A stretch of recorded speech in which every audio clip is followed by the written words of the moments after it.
Une femme vendant des puff-puffs dans la rue a donné son dernier lot à 3 enfants affamés. Des années plus tard, un convoi de luxueux wagons s'est arrêté devant son petit stand. Écoutez-moi bien. Il vient un jour dans la vie où le sol même sur lequel vous vous tenez se transforme en sable mouvant. Un jour où les personnes que vous aimez le plus, celles pour lesquelles vous prendriez une balle, vous tournent le dos. Un après-midi, 3 wagons noirs étincelants, de ceux qui arrêtent toute la rue et font tourner les têtes, se sont immobilisés devant son humble stand. Tout le quartier s'est tu. Tout le monde regardait, mais personne, pas une seule âme, ne pouvait deviner la vérité incroyable de ce qui se déroulait. Aujourd'hui, vous allez tout savoir. La douleur, la trahison et le retour incroyable qui a suivi. Restez avec moi, car cette histoire redéfinira à jamais ce que la générosité et la bonté signifient pour vous. Son nom est devenu Grace Aoro. Ce n'était pas toujours son nom, mais c'est celui qu'elle a mérité, forgé dans les feux d'une perte inimaginable et racheté par un amour inébranlable. Quand notre histoire commence vraiment, elle s'appelait Grace Adabio, une jeune femme au cœur rempli de rêves simples et beaux. Récemment mariée à un homme qu'il adorait de tout son être, Samuel Aoro. Leur vie était modeste mais solide, une fondation bâtie sur le rire, la foi partagée et un soutien mutuel indéfectible. Ils construisaient tranquillement leur avenir dans la ville vaste, chaotique et vibrante de Port Harcourt, dans l'état de Rivers. Ils n'étaient pas riches, loin de là, mais ils avaient plus qu'assez. Ils avaient un appartement confortable de 2 chambres dans un quartier animé, une maison remplie de l'odeur délicieuse constante des pâtisseries de Grèce. Il y avait toujours de la nourriture sur la table. Du riz jollof le dimanche, de l'igname pilé lors d'occasions spéciales, et une marmite de soupe toujours mijotant sur le feu. Mais surtout, ils avaient un futur qui brillait d'espoir. Grèce était boulangère par passion, si ce n'est par profession. Elle avait un jour rêvé d'ouvrir sa propre petite boulangerie, un endroit charmant empli de l'odeur réconfortante de la cannelle, de la muscade et du pain frais. Mais la vie, comme elle le fait si souvent, l'avait dirigée vers un travail de bureau plus pratique, en tant qu'administratrice pour une petite entreprise de logistique. Pourtant, au matin calme baigné de soleil, elle et Samuel s'asseyaient dans leur petite cuisine, sirotant leur thé et parlant pendant des heures. Ils parlaient de la famille qu'ils construiraient, des petits pas qu'ils avaient hâte d'entendre, des enfants qu'ils élèveraient pour qu'ils soient gentils et forts, de la vie qu'ils vieilliraient ensemble, entourés par le doux chaos bruyant d'un foyer rempli d'amour inconditionnel. Il était son rocher, son champion, celui qui croyait en ses rêves de boulangerie, même quand elle les avait mis de côté sur une étagère poussiéreuse dans son esprit. Samuel était une âme douce et gentille, pas un saint, mais un homme véritablement bon et honorable. Il était ingénieur en structure, un homme qui construisait pour durer, des ponts aux bâtiments. Et il appliquait ce même principe méticuleux et stable à leur vie commune. Il travaillait sans relâche et chaque soir, sans faute, il rentrait chez lui pour la retrouver, son visage s'illuminant dès qu'il la voyait. Il la prenait dans ses bras puissants derrière elle lorsqu'elle remuait une marmite de soupe, tenait sa main fermement lors de leur promenade dans les rues animées de leur quartier, et lui disait qu'elle était la plus belle femme du monde, surtout les jours où elle ne se sentait pas ainsi. Après 5 ans de mariage aimant, stable et profondément heureux, ils sentaient que le moment était venu. Ils étaient prêts pour le chapitre suivant. Ils étaient enfin impatients de devenir parents et de commencer la famille dont ils avaient toujours murmuré l'existence dans l'intimité silencieuse de la nuit. Mais la vie, elle, suit rarement nos plans minutieusement tracés, n'est-ce pas? Elle a un talent brutal et impitoyable pour lancer des imprévus que nous ne voyons jamais venir. Du genre qui brise notre monde en un instant. Le problème ne venait pas de Samuel, et ce n'était pas une faille dans leur amour inébranlable. Le problème, c'était que Grèce ne pouvait pas concevoir. Année après année, douloureuse et déchirante, ils essayaient. Ils priaient. Ils consultaient des médecins. Ils essayaient des remèdes traditionnels. Mois après mois, l'espoir gonflait dans sa poitrine comme un ballon fragile, pour être violemment éclaté par la dure réalité d'un nouvel échec. Encore et encore. À chaque échec, un morceau de l'esprit vibrant et joyeux de Grèce se brisait, laissant une arête douloureuse à sa place. Elle commença à croire qu'elle était fondamentalement brisée, qu'il y avait quelque chose de mal chez elle, qu'elle n'était pas destinée à être mère. Le rêve qui avait autrefois été une source de joie profonde devenait maintenant un rappel douloureux constant de son incapacité perçue, un lourd voile d'échec dont elle ne pouvait s'échapper. Ses pensées sombres devinrent son ombre constante, la suivant à travers les longues journées de travail et la maintenant éveillée au milieu de la nuit, à fixer le plafond pendant que Samuel dormait paisiblement à ses côtés. Elle remplissait son cœur d'un vide profond que rien, même l'amour indéfectible et les assurances douces de Samuel, ne pouvaient apaiser. Mais le véritable cauchemar, la véritable source de son tourment, n'était pas son désespoir privé. C'était sa belle-mère, Mama Angazi Okoro. Mama Enazi était une femme redoutable, une matriarche à l'ancienne, une femme aux angles vifs et aux opinions encore plus tranchantes. Elle croyait que ses vues n'étaient pas seulement correctes, mais absolues, divinement ordonnées. Elle désirait ardemment des petits-enfants, des héritiers pour perpétuer le respecté nom de famille Aoro, et voyait l'infertilité de Grèce non pas comme un problème médical ou un chagrin partagé, mais comme une offense personnelle, un acte délibéré de défi envers elle et sa lignée. Au fil des mois et des années sans signe de grossesse, sa mince façade de patience et de bienséance s'évapora complètement, remplacée par une désapprobation froide et tranchante. Elle se rendait chez eux à l'improviste, aspirant la chaleur et le rire de la pièce, et faisait des remarques cruelles et ciblées, souvent déguisées en conseils maternels bien intentionnés. Peut-être que tu n'es tout simplement pas faite pour la maternité, ma chère. Certaines femmes ne le sont pas, disait-elle d'un geste méprisant de sa main parfaitement manucurée, ses yeux scrutant le corps de Grèce d'un regard critique. Ou après un rassemblement familial où un cousin éloigné annonçait une nouvelle grossesse, elle soupirait d'une manière théâtrale et dit assez fort pour que tout le monde entende. Mon fils aurait pu épouser une femme capable de lui donner une vraie famille. Un vrai héritage. C'est vraiment dommage. Elle présentait la lutte biologique profondément personnelle et douloureuse de Grèce comme un échec public, un défaut de caractère, une tache sur la réputation autrement fière et immaculée de leur famille. Grèce tenta de toutes ses forces de se protéger contre ces mots. Elle se répétait qu'ils n'étaient que les divagations amères d'une vieille femme déçue. Elle se disait qu'ils n'avaient pas d'importance, que l'amour de Samuel était tout ce qui comptait. Mais les mots ont du poids, n'est-ce pas? Ils ne sont pas que de l'air. Ce sont de minuscules projectiles acérés qui peuvent percer l'armure la plus épaisse. Ils s'infiltrent dans les fissures de votre âme et plantent des racines insidieuses et empoisonnées de doutes et d'autodépréciation, qui grandissent en quelque chose de sombre et tordu dont on ne peut jamais complètement se libérer. Chaque fois que Grèce se regardait dans le miroir, elle voyait un échec. Elle voyait la déception qu'elle imaginait dans les yeux de son mari, le mépris qu'elle voyait si clairement dans ceux de sa belle-mère. Chaque mois, la vague écrasante de déception familière faisait à nouveau éclater son cœur en 1000 morceaux. Et à chaque visite de Mama, la honte l'avalait comme un feu brûlant, consumant son être de l'intérieur, la laissant vulnérable, exposée et complètement seule. Samuel, que Dieu le bénisse, faisait de son mieux pour la soutenir. Il le faisait vraiment. Il tenait Grèce dans ses bras lorsqu'elle sanglotait pendant des heures, son corps secoué par un chagrin si profond qu'il en devenait presque physique. Il lui murmurait que ça n'avait pas d'importance, que leur amour était la seule chose réelle et vraie, qu'ils pouvaient adopter, que leur famille pouvait se construire de 100 manières différentes et belles. Mais, même à travers ces larmes aveuglantes, Grèce croyait entrevoir une lueur de déception cachée au fond de ses yeux. Ou peut-être ne l'avait-elle qu'imaginé. Quand on se noie dans un océan de douleur et d'autodoute suffocant, il est difficile de voir quoi que ce soit clairement.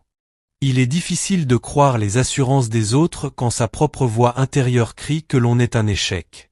Il est presque impossible de croire que l'on est suffisant tel qu'on est. 2 ans.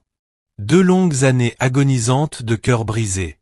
2 ans de traitements échoués, de prières qui semblaient rester sans réponse, d'espoir qui s'écrasait encore et encore contre les rochers froids et durs de la réalité. 2 ans de chuchotements venimeux et écrasantes de l'âme de Mama et de Go, et de la tristesse silencieuse et inexprimée de Samuel, résonnant dans les recoins les plus profonds de l'esprit de Grèce, un cœur constant et implacable, lui répétant qu'elle ne valait rien. C'est alors que Samuel rentra avec une bouée de sauvetage. Pas une proposition de mariage, ils étaient déjà liés par un amour qui semblait éternel, mais une proposition d'évasion. Son entreprise d'ingénierie l'envoyait à une grande conférence à Calabar, une ville magnifique et sereine, connue pour son atmosphère paisible et sa beauté naturelle époustouflante. C'était une retraite d'une semaine, l'occasion de réseauter et d'apprendre. Mais pour Samuel, c'était plus que ça. Il voulait que Grace l'accompagne. Il voulait qu'il s'éloigne de tout. Loin de la présence suffocante et jugeante de Mama et Go, loin des rendez-vous médicaux incessants et des examens impersonnels, loin du poids écrasant de leurs propres attentes et du deuil silencieux qui avait envahi leur foyer comme un épais brouillard étouffant. Juste deux, pour une semaine bénie et ininterrompue. Dans un endroit magnifique, où personne ne connaissait leur histoire, où ils pouvaient redevenir simplement un couple amoureux, libérés des fardeaux qui les pesaient depuis si longtemps. Grace hésita au début. Une part d'elle, celle qui s'était habituée au rythme familier de sa douleur, avait peur de quitter la fragile routine soigneusement construite de sa vie. Elle craignait que si elle partait, si elle se permettait d'espérer à nouveau, le monde trouverait une nouvelle manière, encore plus cruelle, de briser son cœur, de la laisser encore plus derrière, une note oubliée dans sa propre histoire tragique. Mais Samuel insista. Il lui prit doucement le visage dans ses mains fortes et calleuses, ses yeux suppliants avec un amour si pur, si inébranlable, que c'en était presque douloureux à regarder. Grace, murmura-t-il, la voix épaisse d'émotion, lui arrachant des larmes. Je t'aime. Pas pour les enfants que tu pourrais un jour me donner, pas pour ce que tu fais pour moi. Je t'aime pour ce que tu es, pour la lumière que tu apportes dans ma vie. S'il te plaît, laisse-moi te le montrer à nouveau. Laisse-moi te rappeler que tu comptes plus que tout au monde. Et à ce moment-là, quelque chose en elle, un mur de glace qui s'était construit autour de son cœur pendant 2 longues années douloureuses, céda enfin, béni soit-il. Une porte scellée par la douleur, la honte et le dégoût de soi s'entr'ouvrit juste un peu, et pour la première fois depuis très, très longtemps, elle se permit d'espérer. Ils firent leur bagage ce week-end-là, une excitation nerveuse et légère remplissant leur petit appartement silencieux pour la première fois depuis longtemps. Le trajet jusqu'au complexe de Calabar était long, une journée entière de route, et Grace regardait la jungle de béton grise et chaotique de Port Harcourt se fondre lentement dans les collines verdoyantes luxuriantes de la campagne, puis dans le bleu étincelant de la côte infinie. À chaque mile parcouru, elle sentait un poids tangible se lever de ses épaules. Un fardeau lourd dont elle n'avait même pas réalisé qu'elle le portait jusqu'à ce qu'il disparaisse. Lorsqu'ils arrivèrent au charmant petit complexe balnéaire rustique, un joyau caché niché dans une crique tranquille, elle se sentit presque humaine à nouveau, presque vivante. Leur chambre était simple mais parfaite. Elle avait un petit balcon privé en bois donnant sur l'eau turquoise et tranquille, un grand lit confortable avec des draps blancs propres et nets, parfumés au soleil et au sel de mer, et un panier de bienvenue rempli de spécialités locales. Mangue sucrée et juteuse, bananes plantain rôties et une bouteille de vin de palme frais. Pour la première fois depuis si longtemps, Grace ressentit un profond sentiment de paix. Elle se sentit désirée. Elle se sentit aimée. Elle se sentit plus qu'un échec. Elle se sentit redevenir elle-même. Les 4 premiers jours furent un pur paradis. Une escapade magique baignée de soleil, loin de la dure réalité impitoyable de leur vie. Ils marchèrent des kilomètres le long de la plage de sable immaculée, main dans la main, les vagues chaudes caressant leurs pieds. Ils mangèrent dans de petits cafés au bord de la mer, partageant des poissons grillés frais et du riz jollof épicé, riant avec une joie simple et spontanée qu'ils n'avaient pas connue depuis des années. Ils firent l'amour l'après-midi, la lumière dorée du soleil traversant les fenêtres, une brise salée caressant doucement les rideaux. Ils parlèrent. Vraiment parler, de tout et de rien. Samuel partagea ses rêves pour sa carrière, les bâtiments ambitieux et innovants qu'il voulait concevoir, l'héritage qu'il voulait laisser. Et Grace, pour la première fois depuis des années, se permit de parler à nouveau de ses propres rêves, de cette petite boulangerie qu'elle espérait toujours ouvrir un jour, un lieu rempli de chaleur et d'amour, et du parfum réconfortant des recettes de sa grand-mère. Pendant ces 4 jours parfaits et idylliques, la douleur profonde et lancinante des 2 années passées disparut simplement. Pendant 4 jours, l'avenir, qui semblait si sombre et stérile, redevint soudain lumineux et rempli d'une possibilité infinie et enivrante. Le 5e jour, leur petit monde parfait s'effondra à nouveau. Un appel urgent arriva du bureau de Samuel. Une crise. Un projet structurel majeur qu'il supervisait, un nouveau gratte-ciel au cœur de Port-Harcourt, était sur le point de s'effondrer à cause d'une erreur catastrophique d'un entrepreneur. Il devait revenir immédiatement en ville, ce jour même. Le cœur de Grace se serra, ce sentiment familier de lourde déception s'installant dans sa poitrine. Mais elle comprit que c'était sa carrière, sa passion, sa responsabilité. Il ne pouvait pas simplement partir. Il s'excusa 1000 fois, la tenant serrée, son visage marqué par un profond regret sincère. Il promit de se rattraper, qu'il reviendrait dès que possible, que ce n'était qu'un contretemps temporaire. Elle lui dit que ça allait, et essaya de le penser vraiment. Elle resterait pour les derniers jours du voyage, profiterait de la paix et du calme, se reposerait et clarifierait ses pensées. Il partirait pour rentrer chez lui en 8 heures, 9 au maximum. Tout irait bien. Il l'embrassa au moment où les premiers rayons du soleil se levaient sur le lac tranquille et silencieux. Elle se souvenait de la sensation de ses lèvres sur son front, une chaleur douce et persistante qui ressemblait à une promesse. Elle se souvenait de l'odeur familière et réconfortante de son après-rasage, un parfum qu'elle aimait depuis le jour où ils s'étaient rencontrés. Elle se souvenait de l'avoir regardé faire ses bagages à toute vitesse, ses mouvements rapides et efficaces, son esprit déjà à des kilomètres, concentré sur le long trajet périlleux à venir et la crise qui l'attendait en ville. Elle se souvenait de se tenir sur leur petit balcon privé, lui faisant signe alors que sa voiture disparaissait dans la route sinueuse bordée d'arbres. Et elle se souvenait d'un étrange pressentiment dans son ventre. Un sentiment soudain et inexplicable qu'elle aurait dû dire quelque chose de plus, quelque chose d'important, quelque chose de capable de changer sa vie. Elle ne savait pas encore quoi. Elle ne pouvait pas mettre le doigt dessus point, elle se débrouillerait plus tard. Elle lui dirait quand il rentrerait à la maison. Elle voulait lui faire la surprise d'une nouvelle dont elle savait, au plus profond d'elle-même, qu'elle changerait leur vie pour toujours. Cet après-midi-là, alors qu'elle était assise sur le balcon à observer le rythme doux des vagues, Grace remarqua quelque chose. Une douleur subtile et inhabituelle dans sa poitrine, une vague soudaine et écrasante de nausées qui venait et partait dans un tourbillon étourdissant. Ses règles avaient du retard, presque une semaine de retard. Elle s'était appris, au fil d'années de douloureuses expériences, à ne pas se faire d'illusions, pour protéger son cœur fragile d'un autre coup écrasant et dévastateur. Mais cette fois, c'était différent.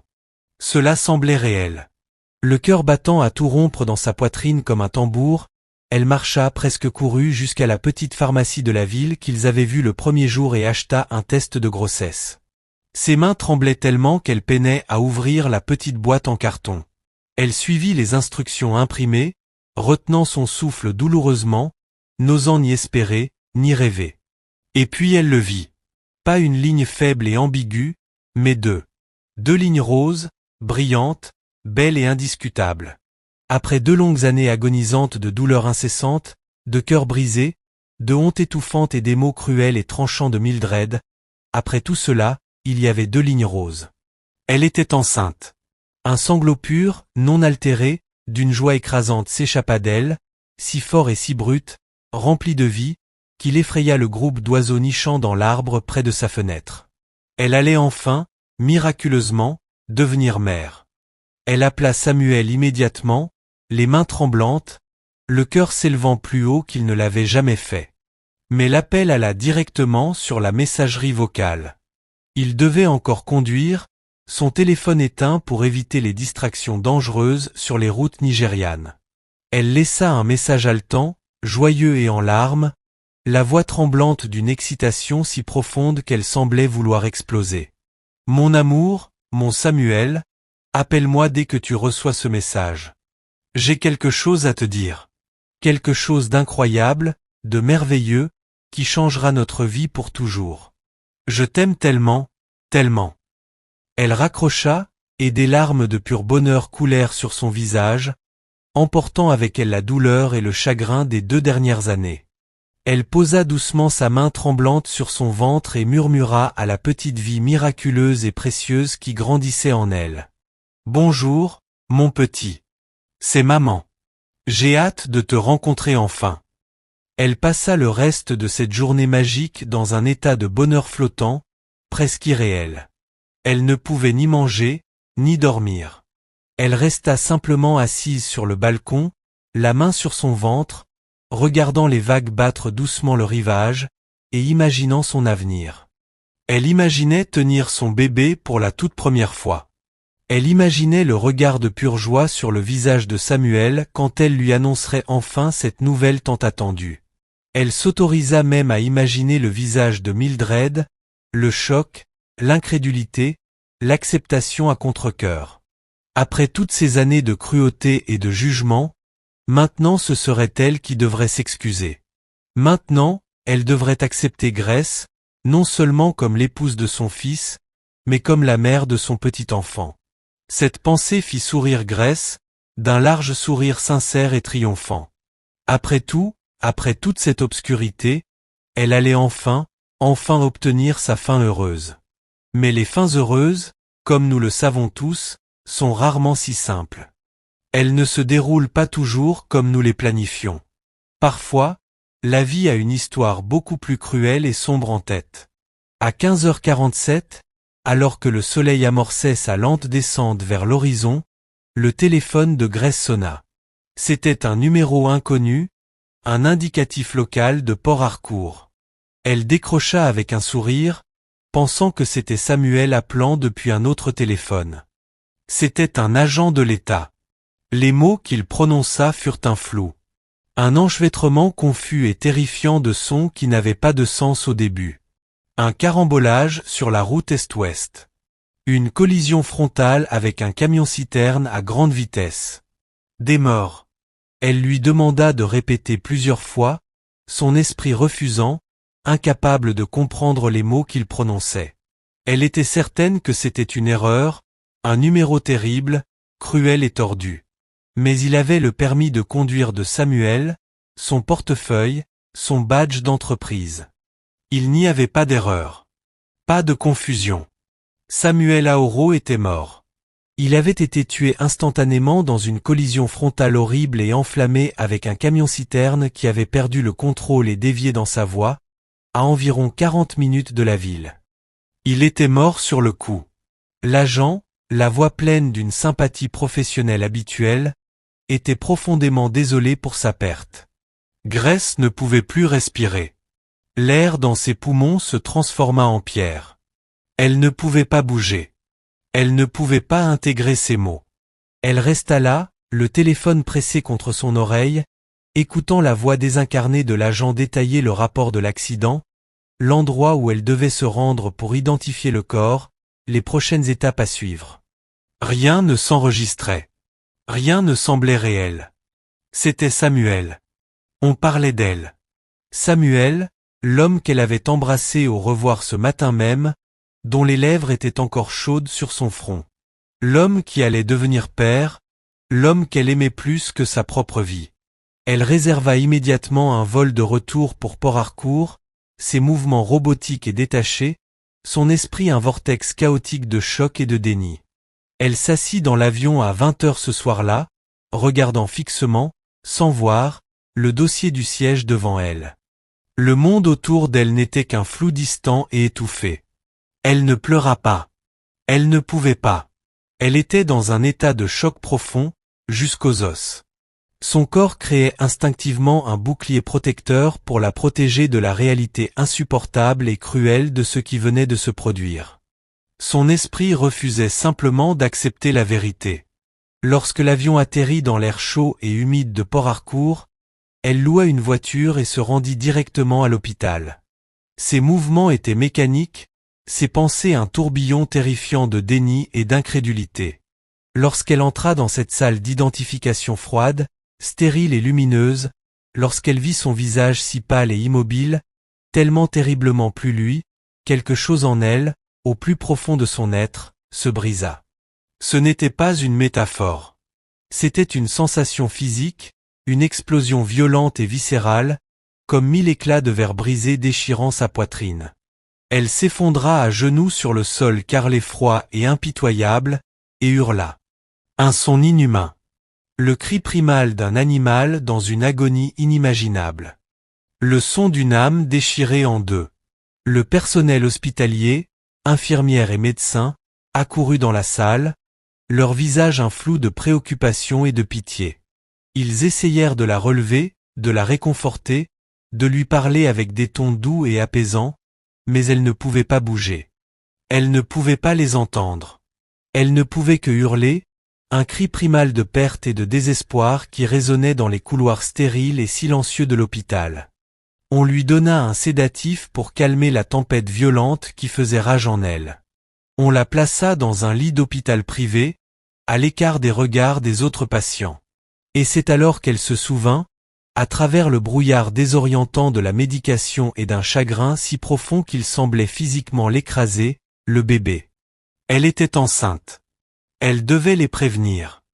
Elle devait s'assurer que le bébé allait bien. Elle n'avait que quelques heures dans cette nouvelle vie précieuse et miraculeuse, et déjà son bébé avait été soumis à un traumatisme inimaginable. Elle avait subi tellement de traumatismes. Et si tout cela avait fait du mal au bébé? Et si ce stress écrasant et insoutenable avait tout détruit avant même que la vie ait eu la chance de commencer? Une nouvelle vague de panique, plus aiguë et terrifiante que le chagrin lui-même, la saisit, perçant le brouillard du sédatif. Elle appuya sur le bouton d'appel, la voix rauque et désespérée, demandant une échographie. Une médecin compatissante et fatiguée entra dans sa chambre. Grace lui expliqua tout à travers un flot de sanglots irréguliers, octant. Le test positif, l'accident, le stress écrasant et le choc dévastateur. La médecin réalisa l'échographie, son visage impassible et professionnel, ses gestes doux et rassurants. Grace la regardait, les yeux grands ouverts, terrorisée et silencieuse, à la recherche du moindre signe, du moindre espoir ou désespoir sur le visage bienveillant de la médecin. La médecin resta silencieuse longtemps, les yeux fixés sur le petit écran, puis prononça les mots qui allaient détruire ce qu'il restait du monde déjà brisé de Grace. Je suis vraiment désolé, Madame Aoro. Vous avez fait une fausse couche. Le traumatisme, le choc profond de la perte de votre mari, l'adrénaline, c'était tout simplement trop pour que la grossesse survive. Je suis tellement désolé. Elle avait tout perdu. Son mari, son bébé, son avenir, tout ce qu'elle avait jamais espéré, tout ce dont elle avait rêvé, disparut en un seul jour brutal et impitoyable. On la garda à l'hôpital pendant 3 longues journées vides. Elle ne mangeait pas. Elle ne dormait pas. Elle restait simplement allongée dans ce lit blanc et stérile, fixant le plafond en dalles acoustiques, ne ressentant rien. Absolument rien. Comme si la part d'elle capable de sentir, d'aimer, d'espérer s'était simplement éteinte. Un ultime et désespéré acte de survie pour tenir face à l'insurmontable, l'invivable. Le deuxième jour, un jour qu'elle se rappellerait avec une clarté glaçante pour le reste de sa vie, Mama et Gwa arrivèrent. Grace était encore allongée dans ce lit, perdue dans un brouillard gris, vide et silencieux de choc et de deuil. Mama et Gwa entrèrent dans la chambre comme un cyclone de rage et de chagrin mal placé. Au lieu d'un mot de réconfort, d'une seule parole de consolation pour leur belle-fille qui venait de perdre mari et enfant le même jour, Mama Angazi hurla. Elle cria des choses qu'aucun être humain ne devrait jamais dire à un autre, encore moins à quelqu'un dans un état si fragile et brisé. Elle cria que Grace avait tué son fils, que si elle n'avait pas été si égoïste, si faible, si obstinée pour cette stupide, frivole et inutile escapade, Samuel serait encore en vie. Elle traita Grace de malédiction, de femme stérile et inutile, incapable de rendre un homme heureux et de le garder chez lui, là où il appartenait. Une femme qui n'avait apporté que malheur et chagrin à leur famille. Grace resta là, immobile, le corps engourdi, l'esprit vide, alors que les mots haineux, venimeux et destructeurs de son âme pleuvaient sur elle.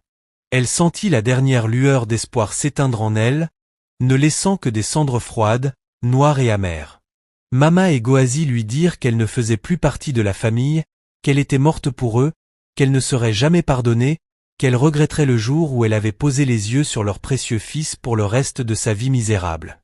Puis, avec un dernier regard méprisant et glaçant, elles partirent. Grace fut libérée de l'hôpital le 4e jour. Elle n'avait nulle part où aller. La famille de Samuel ne voulait rien avoir à faire avec elle. Il l'avait fait savoir de manière brutale et sans équivoque. Ses propres parents étaient décédés d'une fièvre des années plus tôt, la laissant sans famille à qui se tourner dans sa plus noire détresse. Elle disposait d'un peu d'argent sur leur compte commun, mais pas beaucoup. Juste assez pour quelques mois si elle était extrêmement prudente et vivait presque sans rien. Elle loua le plus petit, le moins cher et le plus anonyme appartement d'une seule pièce qu'elle put trouver, dans un quartier de la ville où elle n'était jamais allée auparavant. Un quartier délabré et oublié, en plein cœur de Dio. Elle signa le bail sous son nom de jeune fille, Grace Adibio. Elle mit leurs quelques affaires communes, photos de mariage, le fauteuil usé que Samuel aimait, la vie qu'ils avaient bâtie avec tant de soin et d'amour dans un local de stockage froid, sombre et humide, un tombeau pour ses rêves morts. Puis elle attendit. Elle attendit que la douleur écrasante et suffocante diminue, ne serait-ce qu'un peu. Rien. Elle attendit que le brouillard épais et désorientant du deuil se dissipe, qu'un seul rayon de lumière pénètre. Rien. Elle attendit que sa vie, que quoi que ce soit, retrouve un sens. Rien. Les mois passèrent dans un flou de journées grises et vides. 1 an, 2 ans. Grace traversait la vie comme un fantôme, une coquille vide et silencieuse de la femme vibrante et joyeuse qu'elle avait été. Se réveiller, regarder le plafond, respirer mécaniquement, se recoucher. Il n'y avait ni joie, ni sens. Elle n'avait rien, personne et absolument aucune raison de continuer. La seule chose qui la maintenait en vie jour après jour était le simple fait, épuisant et indéniable, que mourir demandait un effort et elle n'avait plus l'énergie pour ça. Elle était simplement trop fatiguée pour mourir. Mais un jour, un simple instant insignifiant, apparemment aléatoire, survint, un moment qui allait changer toute la trajectoire de sa vie. Un moment qui allait déclencher une chaîne d'événements incroyables, inimaginables, qu'aucun être humain n'aurait pu prédire. Elle marchait dans une rue animée et bondée, la tête baissée, perdue dans ses pensées désolées et vides, sans prêter attention au monde chaotique autour d'elle. Un homme vêtu d'un agada traditionnel sur mesure et coûteux marchait juste devant elle, parlant avec animation au téléphone. En tournant un coin pour monter dans une voiture qui l'attendait, une élégante mallette en cuir glissa de sa main et tomba silencieusement sur le trottoir poussiéreux, inaperçue. Grace faillit ne pas la voir. Elle faillit passer à côté, tellement absorbée par son propre vide suffocant. Mais quelque chose, une infime étincelle oubliée de son ancien moi, celle qui remarquait les choses, qui se souciait des choses, la fit s'arrêter. Quelque chose la fit se pencher pour ramasser la lourde mallette au look coûteux. Quelque chose la fit appeler d'une voix rauque et étrangère par l'usage. « Monsieur, excusez-moi, monsieur, vous avez laissé tomber ceci. » L'homme se retourna, le visage marqué par une panique pure et non altérée, qui se transforma rapidement en soulagement immense, puis en surprise profonde. Grace tendit la mallette. Il la prit, les mains légèrement tremblantes. Pendant un long moment silencieux, ils se regardèrent simplement. Puis, à sa grande stupéfaction, les yeux de l'homme se remplirent de larmes. « Avez-vous la moindre idée de ce que vous venez de faire, ma chère ?» dit-il, la voix épaisse d'une émotion brute et puissante qu'elle n'avait pas vue ni ressentie depuis des années. « Comprenez-vous à quel point c'est rare que quelqu'un soit aussi honnête dans cette ville ?» Il expliqua que la mallette contenait non seulement des contrats et documents importants, mais toutes ses économies en obligations au porteur, une fortune en fonds introuvables qui aurait été perdue à jamais dans les rues impitoyables de Port-Harcourt. Il tenta de lui offrir une récompense, une épaisse liasse de billets naira neufs de son portefeuille. Grace, sans hésiter, refusa. Elle ne voulait pas d'argent. Elle ne voulait rien. Elle venait simplement de faire ce qui lui semblait juste, un acte automatique de décence. Mais l'homme, un puissant et influent homme d'affaires nommé Chifemesha Okafor, insista. « S'il vous plaît, laissez-moi faire quelque chose pour vous. Vous m'avez aidé sans aucune raison. Vous auriez pu repartir avec toute ma vie. Plus personne dans cette ville ne fait ça. Permettez-moi d'être là pour vous, ne serait-ce qu'un peu, comme vous l'avez été pour moi. Quelque chose dans ces mots, dans cette gratitude brute, sincère et complètement inattendue, traversa le brouillard épais et suffocant qui entourait le cœur de Grace depuis si longtemps. Elle accepta l'argent. Ce n'était pas une fortune, pas pour un homme comme lui, mais pour elle, c'était tout. C'était suffisant. Suffisant pour tout changer. Cet argent, ce simple acte de bonté rendu, fut la graine d'une nouvelle vie. Une seconde chance qu'elle ne savait même pas pouvoir désirer. Grace la saisit, et avec une petite étincelle hésitante de sa passion passée, elle ouvrit un petit stand de nourriture. Un simple kiosque en bois peint à la main, sur un coin de rue tranquille et poussiéreux, qu'elle nomma Grace's Kitchen. Elle vendait des puff-puff frais, des tartes à la viande épicée et des tasses fumantes de Milo. Elle travaillait de longues heures harassantes, se levant avant le lever du soleil, travaillant bien après son coucher, les mains constamment couvertes de farine et d'huile. Sa nourriture était délicieuse, préparée avec le soin et l'amour qu'elle n'avait plus ailleurs, un témoignage silencieux des rêves qu'elle avait autrefois chéris. Ses prix étaient justes, abordables pour les travailleurs du quartier. Peu à peu, méthodiquement, les gens commencèrent à la remarquer. Ils revenaient régulièrement, attirés par la qualité de sa nourriture simple et la dignité discrète avec laquelle elle les servait. Elle n'était pas heureuse. Pas encore, pas du tout. Le deuil était une présence constante et lourde dans sa poitrine, mais elle recommençait à exister, à faire partie du monde. Même de cette petite manière discrète, elle survivait. Mais il y a toujours un prix à payer quand on reconstruit une vie à partir des cendres d'une autre. Les habitants de son nouveau quartier ne connaissaient pas toute son histoire, mais ils voyaient assez. Ils voyaient la tristesse dans ses yeux, l'ombre permanente du deuil collée à elle comme une seconde peau. Ils savaient qu'elle était veuve, qu'elle avait tout perdu, qu'elle vendait maintenant de la nourriture dans la rue juste pour survivre. Certains la plaignaient, leur gentillesse teintée d'une tristesse condescendante et mal à l'aise. Certaines personnes colportaient des ragots, leur chuchotement la suivant comme une ombre froide et persistante. Et certaines, les plus cruelles, utilisaient sa douleur silencieuse comme un divertissement morbide, une histoire à raconter à leurs amis autour d'une bouteille de Starbeer. Tu as entendu parler de la dame qui vend de la nourriture? Ils disent qu'elle a perdu son mari et qu'elle est devenue complètement folle. Maintenant elle reste là, à ce coin de rue, toute la journée, comme un fantôme. Ils riaient et secouaient la tête, se sentant fiers et satisfaits d'eux-mêmes, reconnaissant que leur propre vie n'était pas aussi tragique, aussi brisée. Grace entendait les murmures. Elle voyait les regards jugeants, les coups d'œil compatissants mais condescendants, mais elle continuait d'avancer. Elle avait appris de la manière la plus dure et brutale que le monde ne se souciait pas toujours de votre douleur, que parfois, il fallait juste se lever chaque matin et faire le travail, peu importe ce que les autres pensaient ou disaient. Et c'est ce qu'elle fit. Elle se leva et fit le travail. C'est à cette époque, environ 3 ans après la mort de Samuel, alors que sa vie s'était installée dans un rythme gris et monotone de survie, que Grace rencontra pour la première fois les triplés. Elle rentrait de son stand un après-midi tardif, l'air lourd et chargé de la promesse de la saison des pluies imminentes. Le ciel était d'un violet sombre et lourd, et un vent mordant et cruel se levait, soulevant la poussière et les débris dans les rues bondées. Elle prit son raccourci habituel à travers un parc oublié et délabré, dans une partie pauvre de la ville, là où vivaient les gens comme elle, les marginalisés, ceux qui n'avaient rien et n'avaient nulle part ailleurs où aller. C'est là qu'elle les vit. 3 petits enfants frissonnants, blottis les uns contre les autres pour se réchauffer sous les branches squelettiques et dépourvus de feuilles d'un immense chêne ancien. Ils ne pouvaient pas avoir plus de 10 ou 11 ans. Des triplés identiques, 2 petits garçons effrayés et une fille dont les yeux semblaient trop âgés pour son jeune visage.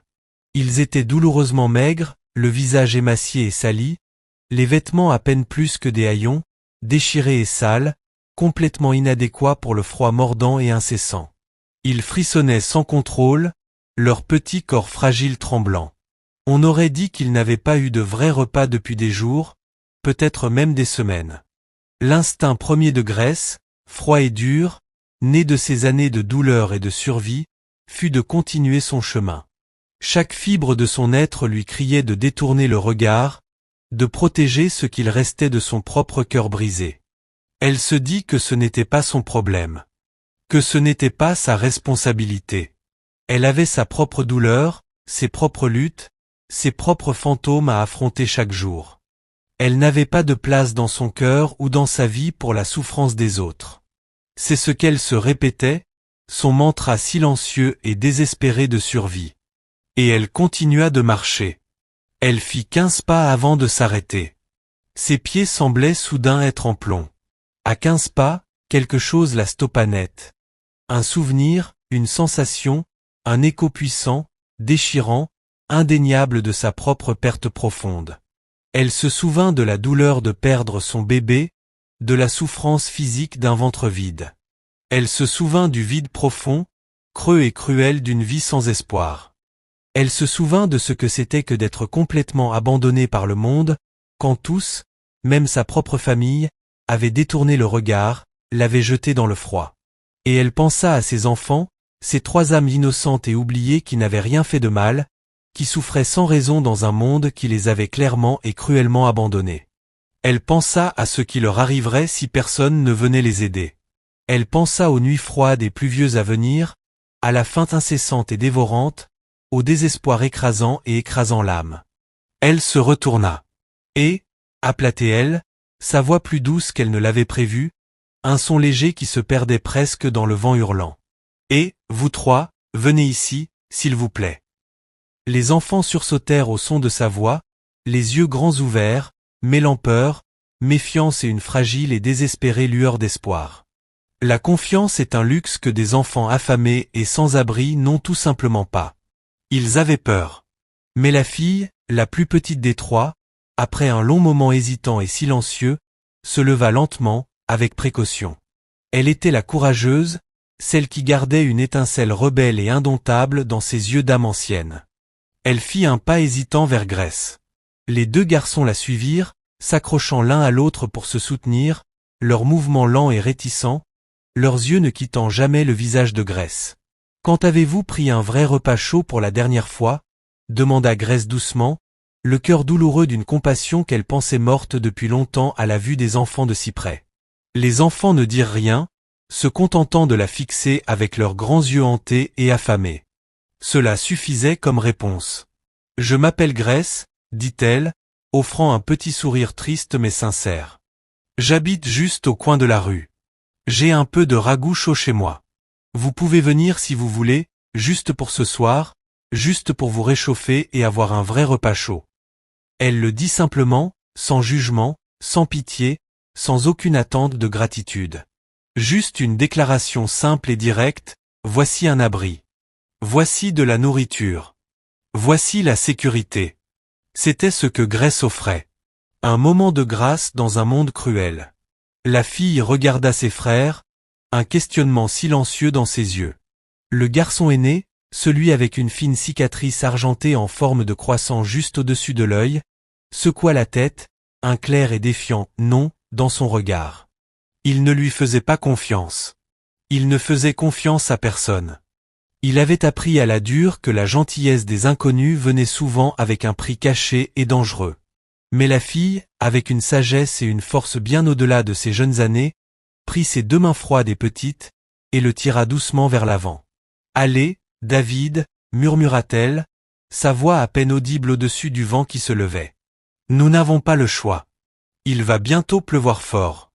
Nous devons aller quelque part. Grèce les conduisit jusqu'à son petit appartement d'une pièce. C'était un espace minuscule, exigu, humble, dans un vieil immeuble délabré et grinçant, mais Grèce en avait fait un foyer. Il y avait un canapé usé mais confortable qui servait aussi de lit, une petite cuisinière à 2 feux fonctionnels, une étagère remplie de quelques livres d'occasion soigneusement aimés, et quelques-unes de ces vieilles affaires, soigneusement raccommodées, suspendues sur des clous enfoncés dans le mur écaillé. Ce n'était pas grand-chose, mais c'était un abri. C'était chaud. Et pour 3 enfants sans abri, congelés et affamés, c'était tout. C'était un palais. Cette nuit-là, elle leur donna un repas simple mais copieux. un ragoût épais et savoureux de légumes et du pain chaud et croustillant de son stand. Les enfants mangèrent comme s'ils n'avaient pas vu de nourriture depuis des semaines. Ils n'avaient probablement pas mangé depuis longtemps. Ils mangèrent avec une faim désespérée et vorace. La tête penchée sur leur bol, ne disant pas un mot jusqu'à ce que chaque dernière goutte de ragoût disparaisse. Ils mangèrent jusqu'à ce que leur petit ventre vide soit enfin, béni, rassasié, jusqu'à ce qu'ils soient si contents et au chaud qu'ils pouvaient à peine garder les yeux ouverts. La fille s'appelait Joy, dit-elle à Grace d'une voix calme et endormie. Les garçons étaient David et Daniel. Ils étaient triplés identiques et avaient vécu dans la rue, survivant grâce au reste et à leurs liens féroces et indestructibles, pendant près de 2 longues années brutales. Leurs parents étaient morts dans un terrible incendie d'usine quand ils étaient très jeunes, les laissant seuls. Une tante devait s'occuper d'eux, mais elle avait une grande famille et un mari alcoolique, et elle avait disparu un jour, les laissant sans rien d'autre que les vêtements sur le dos. Ils n'avaient personne, pas de famille, pas de maison, pas d'espoir. Grace écouta leur histoire pendant qu'ils mangeaient, son propre cœur brisé souffrant d'une douleur familière et brûlante. Leur histoire était déchirante, oui, mais aussi terriblement familière. C'était l'histoire qu'elle connaissait intimement, l'histoire qu'elle vivait chaque jour. L'histoire de l'abandon, de l'indifférence du monde, de la nécessité de survivre seul dans un monde froid, solitaire et impitoyable. Lorsqu'ils eurent fini de manger, les paupières lourdes de sommeil, Grace leur fit des lits sur le sol, avec toutes les couvertures, serviettes et tissus de rechange qu'elle possédait point. Elle s'assura qu'ils étaient au chaud et bien installés, leur petit corps enfin détendu et en sécurité. Et tandis qu'elle s'asseyait dans l'obscurité, observant le doux mouvement de leur poitrine qui se levait et s'abaissait, leur visage enfin paisible et libéré de toute inquiétude, elle prit une décision. Une décision qui allait changer sa vie et la leur pour toujours. Une décision qui ne venait pas de sa tête, mais de la partie la plus profonde et la plus blessée de son cœur. Elle allait s'occuper d'eux, pas seulement pour une nuit, pas temporairement, mais définitivement. Elle serait leur mère. Elle leur donnerait l'amour, la sécurité, la famille que le monde leur avait si cruellement, si inconsidérément retirée. Elle les aimerait avec tout ce qui lui restait, avec chaque morceau brisé de son cœur.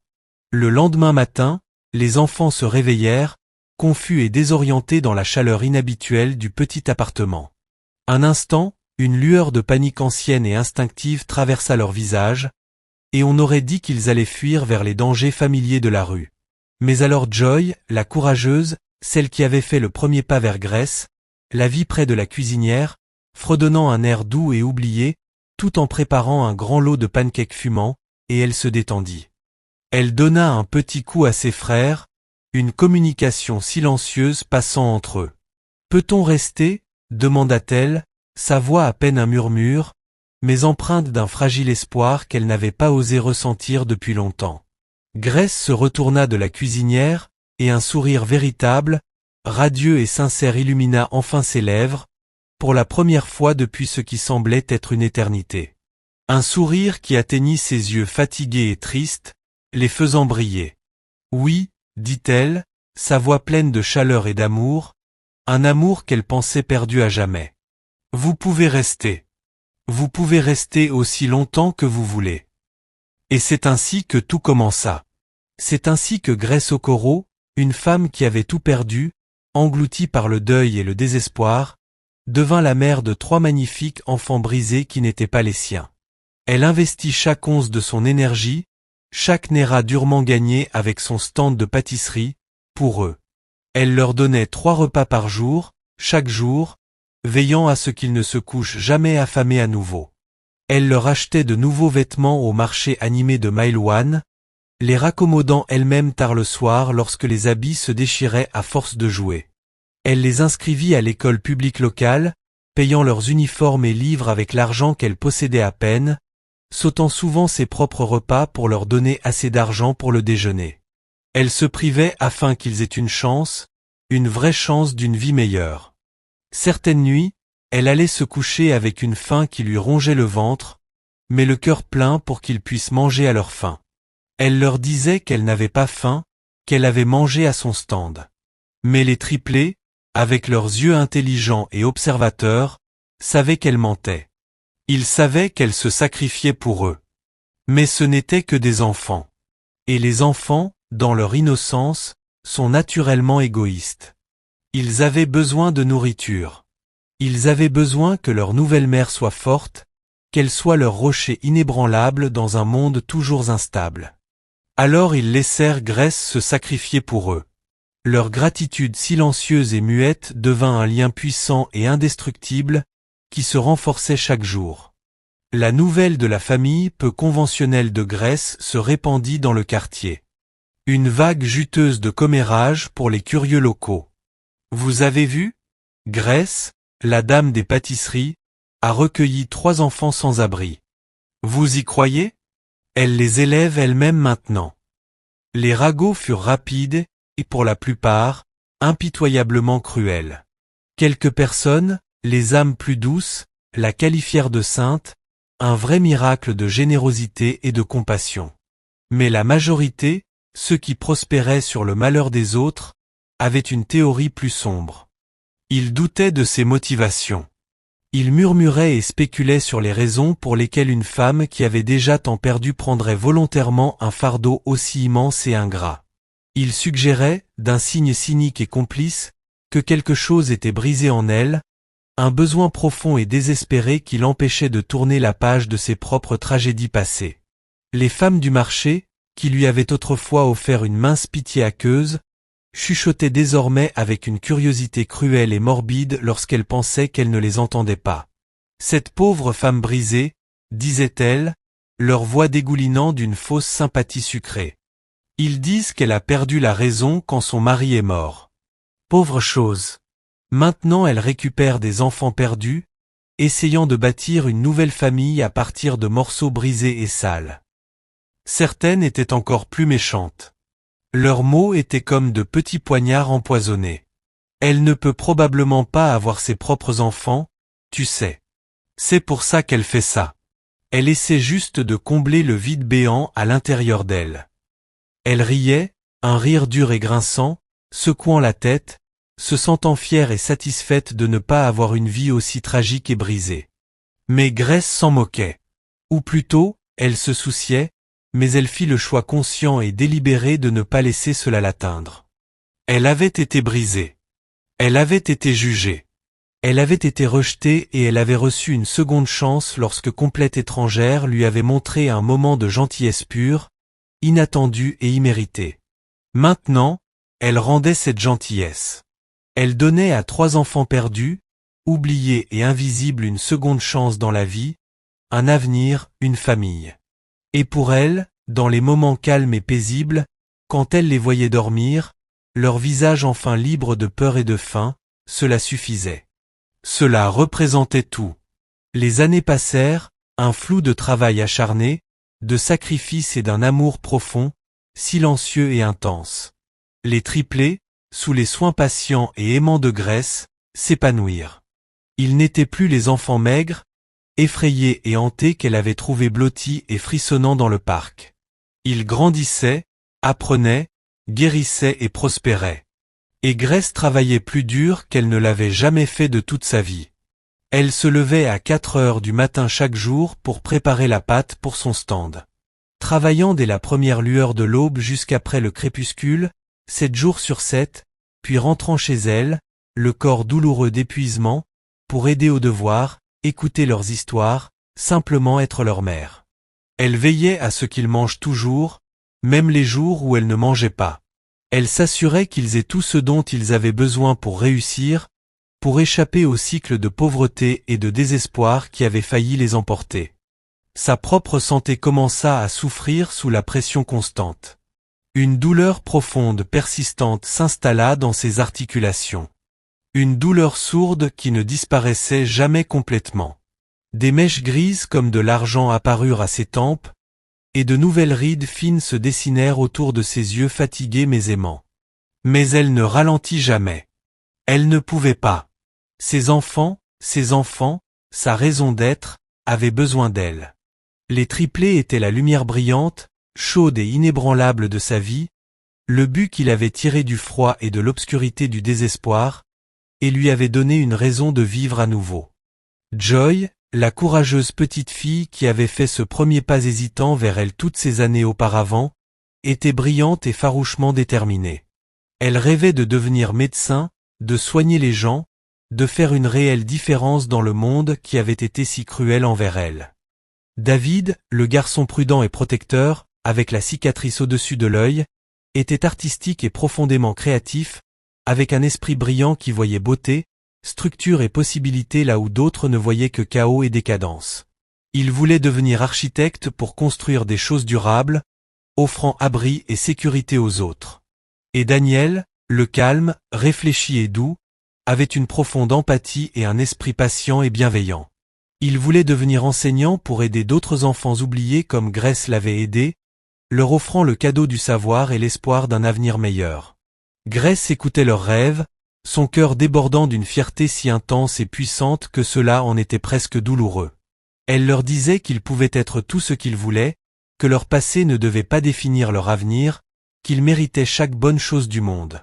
Et elle travaillait encore plus dur, prenant des marchés supplémentaires le week-end, économisant chaque naira durement gagné, faisant tout ce qu'elle pouvait pour leur offrir des opportunités qu'elle n'avait jamais eues, des chances qu'ils méritaient amplement. Mais lorsque les triplés eurent 15 ans, un changement subtil, presque imperceptible, se produisit. Ils n'étaient plus des enfants, satisfaits d'un lit chaud et d'un ventre plein. Ils étaient des adolescents, naviguant dans le monde complexe, tumultueux et souvent cruel du lycée. Ils étaient intelligents, talentueux et beaux, et débordaient d'un potentiel brut et sauvage qui fascinait et effrayait Grace. Joy, fidèle à son ambition féroce, avait sauté une classe et excellait déjà en sciences avancées, visant fermement l'école de médecine. David remportait des concours artistiques locaux et nationaux. Son talent pour le design et l'architecture était indéniable. Et Daniel était un bénévole apprécié et respecté dans un centre communautaire local, enseignant patiemment et gentiment aux jeunes enfants des rues à lire et à écrire. Déjà un enseignant naturel, Grace était si fière d'eux, une fierté profonde et dévorante, la seule vraie joie pure de sa vie. Mais une distance, subtile mais perceptible, commença à se creuser entre eux. Une tension silencieuse, un ressentiment non exprimé que Grace ne comprenait pas et ne savait pas comment aborder. Elle leur demandait des nouvelles de leur journée à l'école, et ils répondaient par des mots courts et secs, les yeux rivés sur leur téléphone ou leur livre. Elle essayait de parler de leur avenir, de leurs rêves, et ils changeaient de sujet, leur langage corporel fermé, leur visage impénétrable point quand elle leur disait qu'elle les aimait, un rituel nocturne précieux depuis le jour où ils étaient entrés dans sa vie, il murmurait la phrase en retour, les yeux rivés au sol, la voix plate, dépourvue de la chaleur qu'ils avaient autrefois. Cela donnait l'impression qu'ils s'éloignaient d'elle, comme s'ils avaient honte d'elle. Honte de leur vie modeste, de leur petit appartement délabré, honte du simple stand de pâtisserie qui les avait nourris, habillés et éduqués pendant tant d'années. Grace faisait de son mieux pour ignorer tout cela, pour enfoncer profondément la douleur aiguë et lancinante en elle. Elle se répétait que ce n'était qu'une phase, une étape normale et prévisible de l'adolescence. Tous les adolescents s'éloignent de leurs parents, se disait-elle le cœur lourd. C'est ainsi qu'ils trouvent leur indépendance, qu'ils forgent leur identité. Mais la douleur dans sa poitrine, cette peur froide et rampante de les perdre, était une présence réelle et constante, un fantôme qui hantait ses heures de veille et ses rêves troublés. Un jour, alors que les triplés avaient 15 ans et 3 mois, Grace se réveilla dans un silence plus profond et plus lourd que le calme habituel du petit matin. C'était un silence oppressant et suffocant. Elle se rendit dans leur petite chambre partagée, et elle était vide. Le peu de biens qu'ils possédaient avait disparu. Ils étaient partis en pleine nuit, sans un mot, sans une note, sans un simple au revoir. Ils avaient tout simplement disparu. Elle appela leurs écoles, les mains tremblantes à tel point qu'elle peinait à composer les numéros. Ils n'étaient pas là. Elle se précipita au magasin de fournitures d'art où travaillait l'ami de David, le cœur battant à tout rompre. Personne ne les avait vus. Elle courut jusqu'au centre communautaire, haletante et désespérée.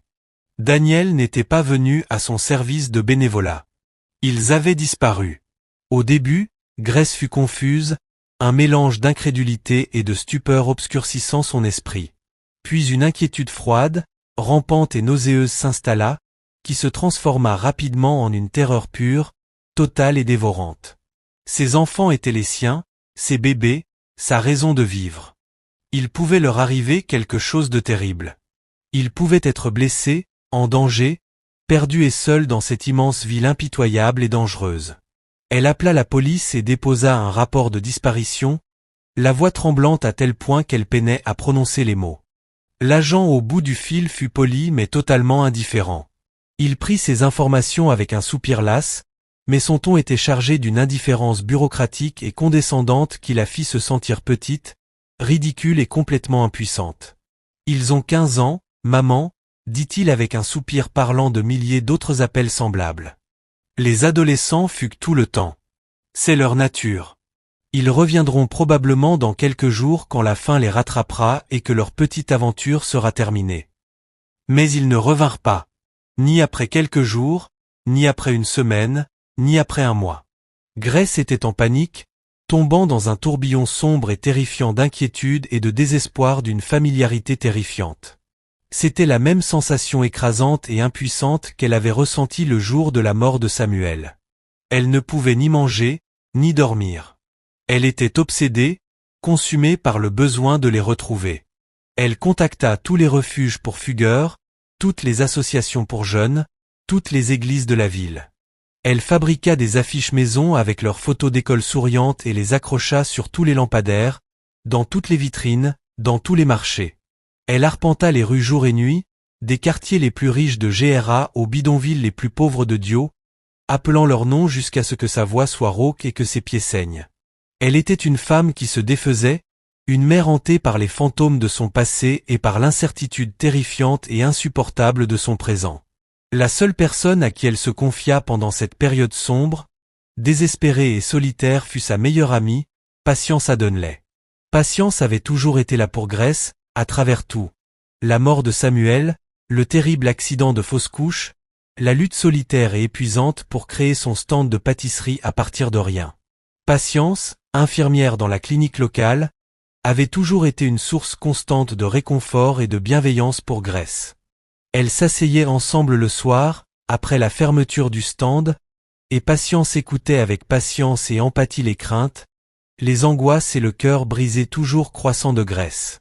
Patience avait même aidé avec les enfants au fil des années, achetant leurs fournitures scolaires quand Grace ne le pouvait pas, les emmenant aux contrôles médicaux, jouant le rôle de tante cool qu'il n'avait jamais eu. Grace fit promettre à Patience, les larmes coulant sur ses joues, de ne dire à personne que les enfants avaient fugué. Elle était trop embarrassée, trop profondément honteuse. Elle se sentait un échec total en tant que mère. Elle avait peur que les gens disent qu'elle les avait finalement chassés, que son propre cœur brisé et en deuil les avait eux aussi brisés, qu'elle n'était pas assez bonne, pas assez forte pour les protéger et les rendre heureux. Patience lui fit promettre avec un masque parfait de sincère compassion. Elle jura sur la vie de ses propres enfants de garder le secret, de ne jamais trahir la confiance de Grace. Mais Patience mentit. À l'insu de Grace, Patience, sa plus proche amie et confidente, avait raconté la nouvelle à tout le monde. Elle répandait la rumeur comme un poison rapide dans le quartier. Ses mots étaient chargés d'une fausse pitié tordue et égoïste. Elle racontait que les enfants avaient fugué parce qu'ils avaient enfin réalisé que Grace n'était pas leur vraie mère, qu'ils ne pouvaient pas vivre avec quelqu'un d'instable, de blessé, consumé par son propre chagrin. Elle laissa entendre, d'un hochement de tête triste et d'un soupir bien répété, que Grace aurait pu être abusive, qu'elle était une mère terrible, possessive et étouffante, et que les enfants avaient bien fait de fuir, que c'était en réalité une bénédiction. Les rumeurs, nourries par des années de commérage, de jugement et de curiosité morbide à propos de la vie tragique de Grace, se propagèrent comme un feu. Le quartier qui murmurait autrefois sur Grace dans son dos la jugeait maintenant ouvertement en face d'elle, leurs paroles comme de petites pierres acérées. Les femmes s'approchaient d'elle au marché, leur visage mêlant pitié et satisfaction arrogante, secouant la tête avec un air de fausse inquiétude. « Oh, Grace, ma chère, j'ai entendu parler de tes pauvres enfants. Tu as dû leur faire quelque chose de vraiment horrible pour qu'ils s'enfuient ainsi. Les clients qui avaient autrefois été souriants et amicaux détournaient désormais le regard en la voyant pleurer dans la rue, traversant délibérément de l'autre côté, comme si son chagrin était une maladie contagieuse. D'autres commerçants, autrefois ses alliés dans la lutte quotidienne pour survivre, cessèrent de lui vendre quoi que ce soit, leur visage froid et fermé. Elle devint une paria, un bouc émissaire, une tragédie vivante. Une femme fondamentalement brisée au point que même les enfants qu'elle avait sauvés des rues, ceux pour qui elle avait tout sacrifié, l'avaient rejetée. Et à travers tout ce tourment public, Grace ne sut jamais que sa meilleure amie, celle à qui elle avait confié ses peurs et ses faiblesses les plus profondes, était l'instigatrice de sa chute, la personne qui répandait le poison. Elle ne sut jamais que Patience avait en réalité convaincu les enfants de partir dès le départ. Patience, consumée par une jalousie si profonde, si noire, si corrosive qu'elle l'avait transformée en quelqu'un d'irconisable, leur avait fait croire qu'ils étaient un fardeau, que Grace était instable et possessive, qu'ils empêchaient son propre bonheur, qu'il serait mieux seul. Grace ignorait que l'envie secrète de son amie, face à l'amour inconditionnel et féroce que Grace donnait aux enfants, au sens profond de sa vie trouvée dans la maternité, à sa résilience tranquille et inébranlable face à une perte inimaginable, l'avait poussée à saboter délibérément la seule vraie famille aimante que les triplés aient jamais connue. Grace souffrait. Elle souffrait d'une manière infinie, un puits noir et sans fond de désespoir sans échappatoire. Elle avait perdu ses enfants, puis sa réputation. Et maintenant, elle avait perdu la volonté de continuer. Certains jours, elle ouvrait son stand de pâtisserie automatiquement, un fantôme accomplissant les gestes d'une vie qui n'était plus la sienne, les yeux vides et creux, ne voyant rien. D'autres jours, elle ne quittait même pas son petit appartement silencieux. Elle restait assise dans l'obscurité, fixant la peinture écaillée des murs. Le silence rugissait dans ses oreilles comme un vacarme assourdissant. Les enfants du quartier, qui affluaient autrefois vers son stand pour un puff-puff chaud et sucré, l'évitaient désormais. Leurs parents leur avaient conseillé de rester loin de cette femme folle et malchanceuse, celle qui avait chassé ses propres enfants. Elle était une paria, quelqu'un à plaindre et à juger depuis un endroit sûr et confortable point le poids de tout cela l'écrasait, l'étouffait, la pressait jusqu'à lui couper presque le souffle. Chaque matin, elle se réveillait avec une nouvelle vague brûlante de panique, de honte et de regrets si profonds, si dévorants, qu'ils en devenaient une véritable maladie physique. Elle pensait constamment aux triplés, leur visage gravé dans sa mémoire. Elle se demandait s'ils allaient bien, s'ils étaient en sécurité, s'ils mangeaient, s'ils avaient chaud. Elle se demandait s'ils pensaient parfois à elle, s'ils lui manquaient, ou s'ils la détestaient pour un crime inconnu qu'elle aurait commis. L'ignorance était la pire partie. L'incertitude, ce sentiment déchirant et destructeur, ce poids sur l'âme, qu'elle les avait échoués d'une manière fondamentale et irréparable, qu'une faille profonde et cachée en elle les avait poussés à fuir le seul foyer qu'ils aient jamais connu point après si long, agonisant et vide mois de ce supplice quotidien, Grace prit une décision. Elle partirait. Elle ne pouvait plus rester dans ce quartier, hantée par les regards de pitié et de jugement, par les fantômes des souvenirs heureux qui ressemblaient maintenant à une plaisanterie cruelle et moqueuse. Elle emballa ses quelques affaires restantes et maigres dans un seul sac usé, un « Ghana must go ». Elle ne dit à personne où elle allait. Elle disparut simplement dans la vaste, anonyme et tentaculaire ville de Port Harcourt, espérant trouver un endroit où personne ne connaîtrait son histoire, où personne ne la jugerait, où elle pourrait tenter une dernière fois de reconstruire sa vie brisée et éparpillée. Elle s'installa dans un quartier nouveau et inconnu, à l'extrémité oubliée de la ville, là où les rues n'avaient pas de nom et les bâtiments se ressemblaient tous. Elle installa son stand de pâtisserie sur un coin poussiéreux et solitaire. Elle gardait la tête baissée. Elle ne se fit pas de nouveaux amis. Elle ne parla à personne de son passé. Elle travaillait jour après jour, semaine après semaine, mois après mois. Elle essayait de toutes ses forces, avec chaque fibre de son être, de ne pas penser aux triplés. Mais elle échouait chaque jour. Elle pensait constamment à eux. Elle se demandait ce qu'ils faisaient, avec qui ils étaient, s'ils pensaient à elle, s'ils se souvenaient même d'elle. Une peur glaciale et terrifiante l'assaillait. Était-il encore en vie? C'était sa peur la plus profonde, la plus sombre et la plus constante.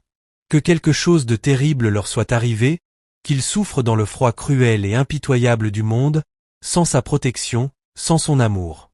Elle vécut ainsi pendant plusieurs longues années solitaire et désolée.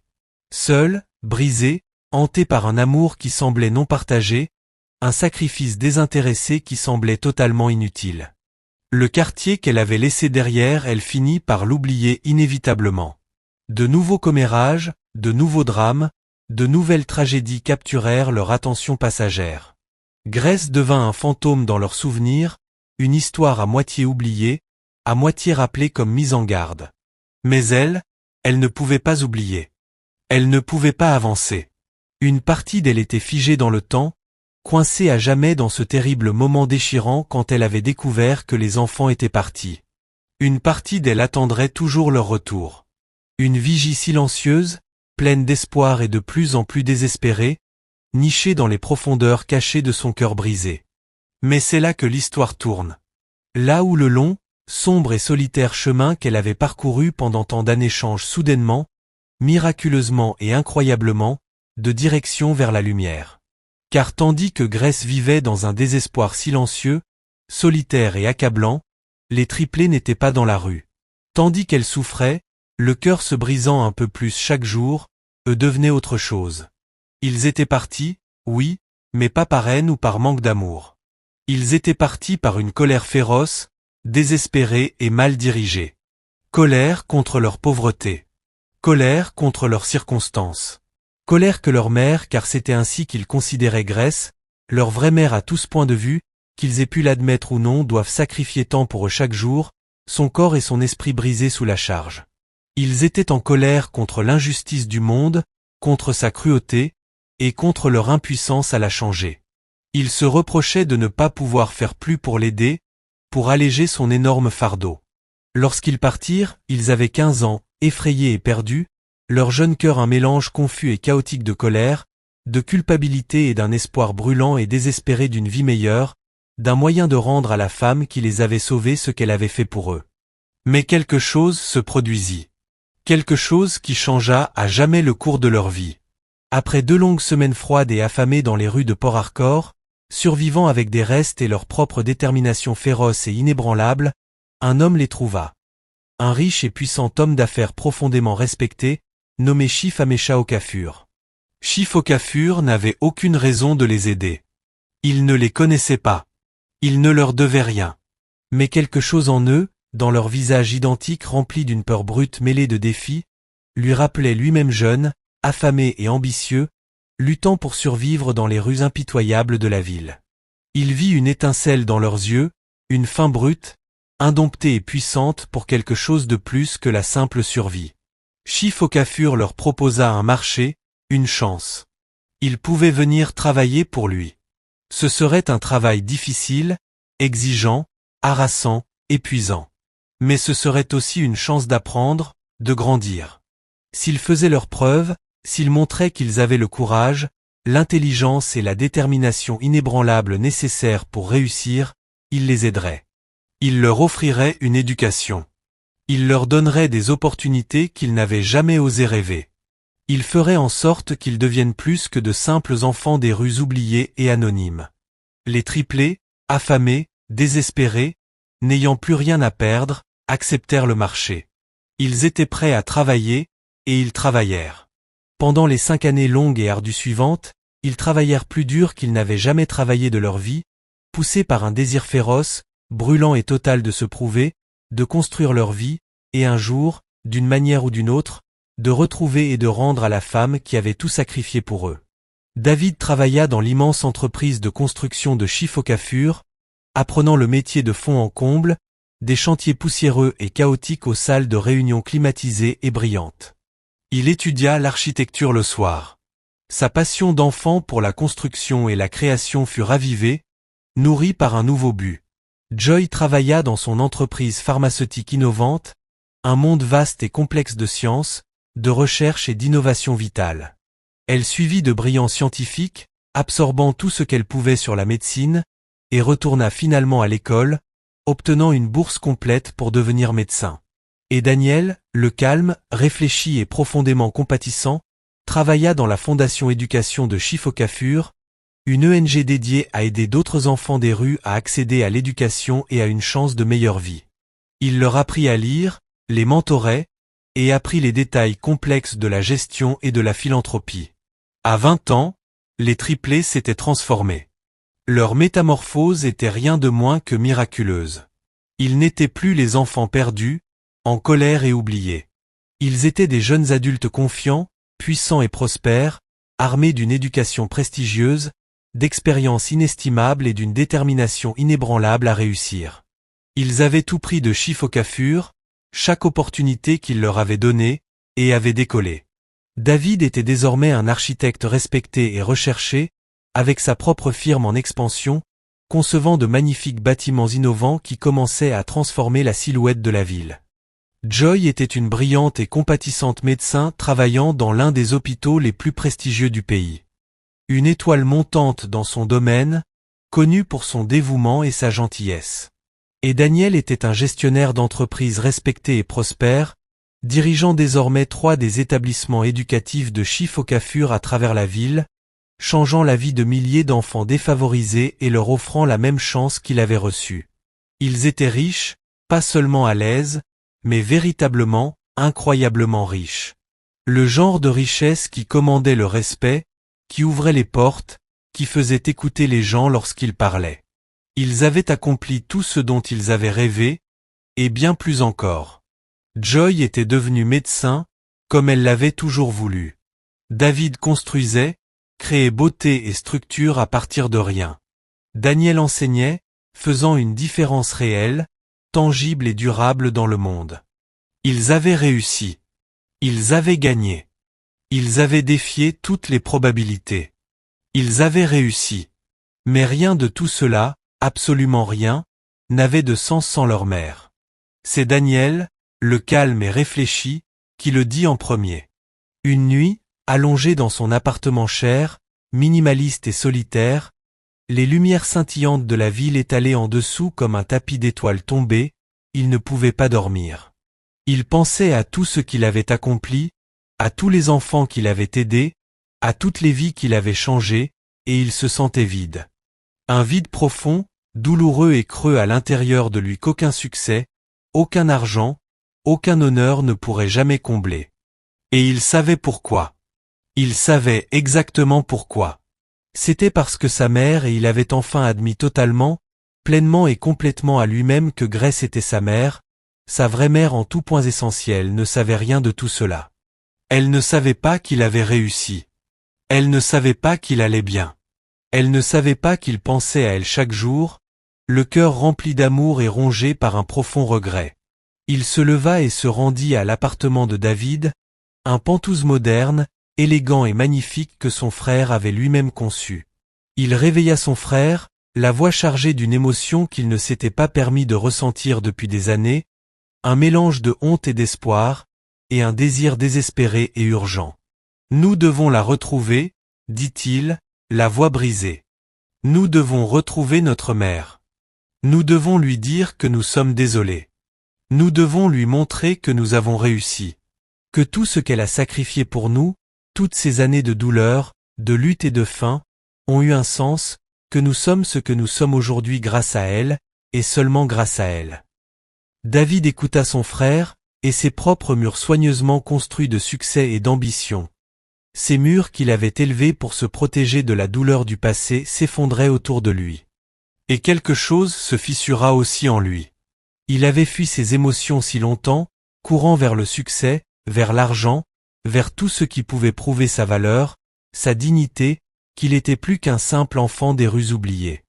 Mais il réalisa, avec une clarté à la fois douloureuse et libératrice, que rien de tout cela n'avait été pour prouver sa valeur au monde. Tout avait été pour une seule personne. Sa mère, celle qui avait tout sacrifié pour lui, qu'il avait aimé inconditionnellement, la femme qu'il avait cruellement, inconsciemment abandonnée. Ils appelèrent Joy. Joy, l'ambitieuse, la pragmatique, celle la plus absorbée par sa carrière, la plus concentrée sur l'avenir. Mais elle ressentait depuis des années les mêmes émotions, une douleur silencieuse, persistante et indéniable dans son cœur qu'elle ne pouvait ignorer, malgré tous ses efforts. Une voix lui murmurait dans les moments calmes entre les opérations, douce et triste. Quelque chose d'essentiel, quelque chose de vital manquait. Aucun nombre de vies sauvées, aucune patience ne pouvait combler le vide profond en elle. Un vide qui avait la forme d'une femme nommée Grèce. Un vide qui avait la forme de sa mère. Ils se réunirent, tous les trois, au milieu de cette longue nuit blanche. Et ils prirent une décision, un pacte, ils allaient retrouver leur mère. Ils allaient s'excuser de l'avoir quittée, pour la douleur inimaginable qu'ils savaient lui avoir causée. Ils allaient lui parler de leur succès. Ils allaient la remercier. Et surtout, ils allaient prendre soin d'elle pour le reste de sa vie, avec tout l'amour et les ressources à leur disposition, exactement comme elle l'avait fait pour eux, de manière si désintéressée et complète. Ils engagèrent les meilleurs détectives privés que l'argent puisse acheter. Ils fouillèrent la ville, chaque quartier, chaque rue, chaque marché.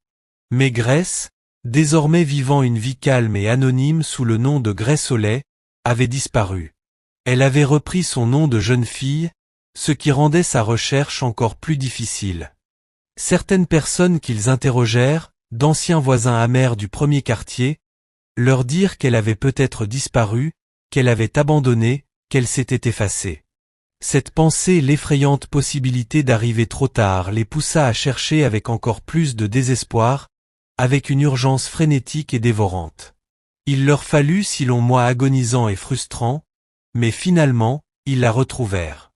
Elle travaillait toujours, dirigeait encore son petit et humble stand de pâtisserie dans un quartier oublié et délabré, toujours seule.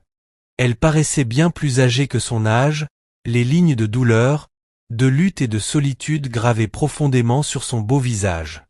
Elle était mince et fatiguée, et ses yeux chaleureux et aimants qu'il se souvenait si vivement, avaient perdu l'étincelle lumineuse et pleine d'espoir qui la rendait si vivante, si pleine d'une espérance inébranlable. Les triplés établirent un plan.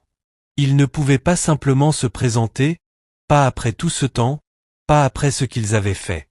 Ils le savaient. Ils savaient que des années s'étaient écoulées, que les blessures s'étaient transformées en cicatrices. Ils savaient que Grèce pourrait les détester, ne pas vouloir les voir, ne pas pouvoir leur pardonner.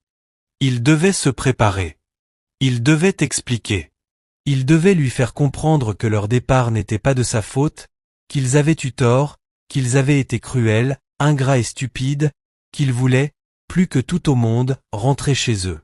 Mais d'abord, ils voulaient faire quelque chose de spécial, de grandiose, quelque chose qui lui montrerait de manière tangible et indéniable que ses sacrifices avaient tout signifié, que son amour avait été le fondement sur lequel ils avaient bâti leur vie entière. Ils voulaient transformer sa vie, tout comme elle avait complètement transformé la leur. Ils unirent leurs importantes ressources et achetèrent un espace pour un restaurant 5 étoiles dans le quartier le plus chic, élégant et prestigieux de la ville. David, l'architecte, le conçut lui-même, insufflant tout son amour et sa gratitude dans chaque ligne, chaque détail. C'était un chef-d'œuvre. Chaque détail était parfait, du bar en acajou poli et brillant au magnifique lustre en cristal étincelant suspendu haut au plafond. Chaque élément était beau, témoignage de l'amour, de l'attention et des années de regrets investis dans sa création. Ils engagèrent un chef de renommée mondiale, étoilé au Michelin, et un personnel complet, professionnel et impeccablement formé. Ils approvisionnèrent la cuisine ultramoderne avec les ingrédients les plus fins, les plus frais et les plus exotiques venus du monde entier. Et ensuite, ils se préparèrent à l'ouvrir. Mais ce ne serait pas pour n'importe qui. Ce serait pour Grèce Okoro. Cela serait à elle, un cadeau de ses enfants, une expression tangible, magnifique et durable de leur gratitude immense et de leur amour profond, inébranlable et éternel. Et ensuite, il devait la trouver et lui dire. Il devait le faire, n'est-ce pas? Il devait lui montrer, et pas seulement lui dire, combien elle comptait pour eux. Un jour, Grèce était à son stand de pâtisserie, accomplissant les gestes familiers et monotones de sa journée, servant ses quelques clients réguliers et fidèles. Elle était perdue dans ses pensées, comme toujours, perdue dans le labyrinthe de ses souvenirs, perdue dans la boucle sans fin, douloureuse, des regrets et des « si seulement ». Elle ne fit pas attention aux 3 wagons noirs, élégants et incroyablement luxueux qui se garaient silencieusement, un par un, devant son humble stand.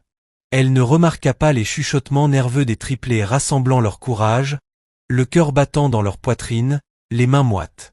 Puis Maya, sa fille courageuse, belle et désormais si adulte, fit un pas en avant. Sa voix, plus celle d'une enfant hésitante, mais celle d'une femme claire, assurée et confiante, traversa le bruit et le chaos de la rue animée. « Maman! Maman! C'est toi ?» Les mains de Grace se figèrent, un pâté chaud à moitié emballé tombant de ses doigts tremblants sur le sol poussiéreux. Son corps entier se raidit, figé par un choc si profond qu'il ressemblait à une décharge électrique. Elle leva les yeux et là, debout devant son humble petit stand, se tenaient 3 personnes qu'elle ne reconnut pas au début.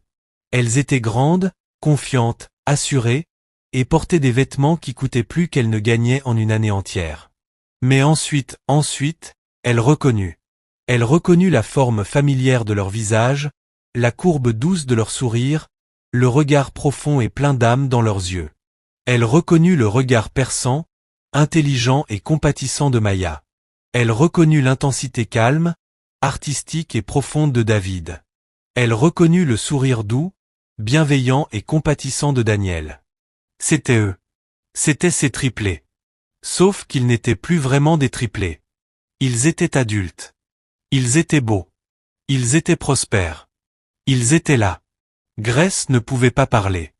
Elle ne pouvait pas bouger. Elle ne pouvait pas respirer. Pendant un moment surréaliste, palpitant et totalement écrasant, elle pensa qu'elle imaginait tout cela. Elle pensa que les années de deuil, de solitude et de désespoir avaient finalement complètement brisé son esprit, et maintenant elle voyait des hallucinations, de magnifiques fantômes impossibles des enfants qu'elle avait perdus si longtemps.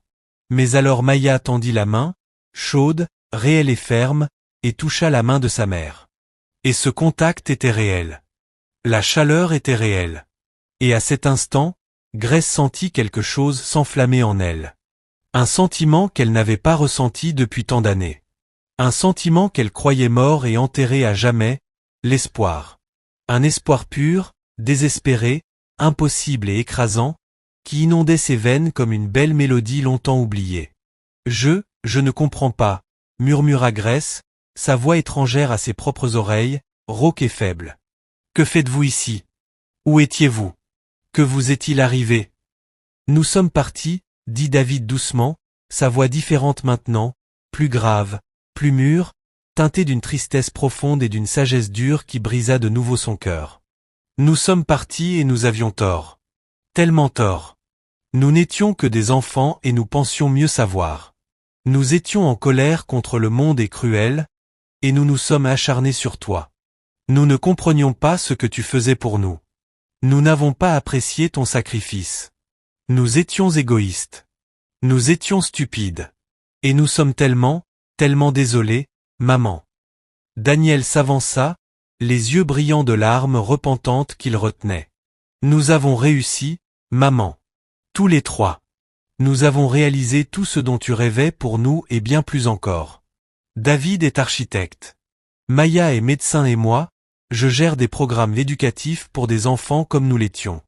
Nous sommes riches. Nous sommes respectés. Nous avons tout ce que nous avons jamais voulu dans ce monde. Mais rien de tout cela, absolument rien, n'avait de sens sans toi. Et nous avons compris trop tard que notre succès, tout ce que nous sommes, tout ce que nous sommes devenus, vient de ce que tu nous as enseigné. De l'exemple que tu as donné, de ta gentillesse, de ta résilience, de ta volonté inébranlable de te sacrifier pour les autres. C'est toi qui nous as fait ce que nous sommes. Les jambes de Grace, faibles après des années de mauvaise nutrition et d'épuisement, fléchirent sous elle. Elle se serait effondrée sur le pavé froid et dur si Maya ne l'avait pas rattrapée, l'enveloppant dans ses bras forts et aimants. Et à cet instant, serrée et protégée par la fille qu'elle croyait avoir perdue à jamais, Grace s'effondra complètement. Elle pleura. Elle pleura plus fort et plus longtemps, avec plus d'abandon qu'elle n'avait jamais pleuré, même le jour où Samuel était mort. Elle pleura les années de souffrance, les nuits solitaires, vides et silencieuses.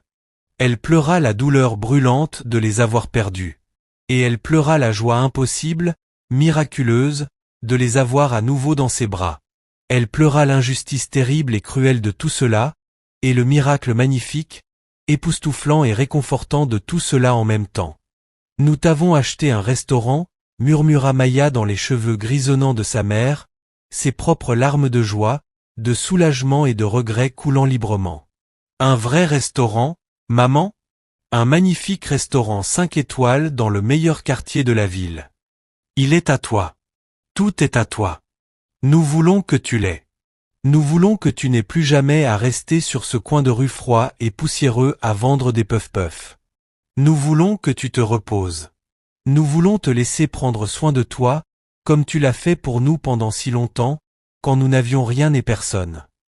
Mais avant que Grace ne puisse commencer à assimiler cette information incroyable, impossible et écrasante, un remue-ménage, un murmure excité et des doigts pointés commencèrent dans le quartier.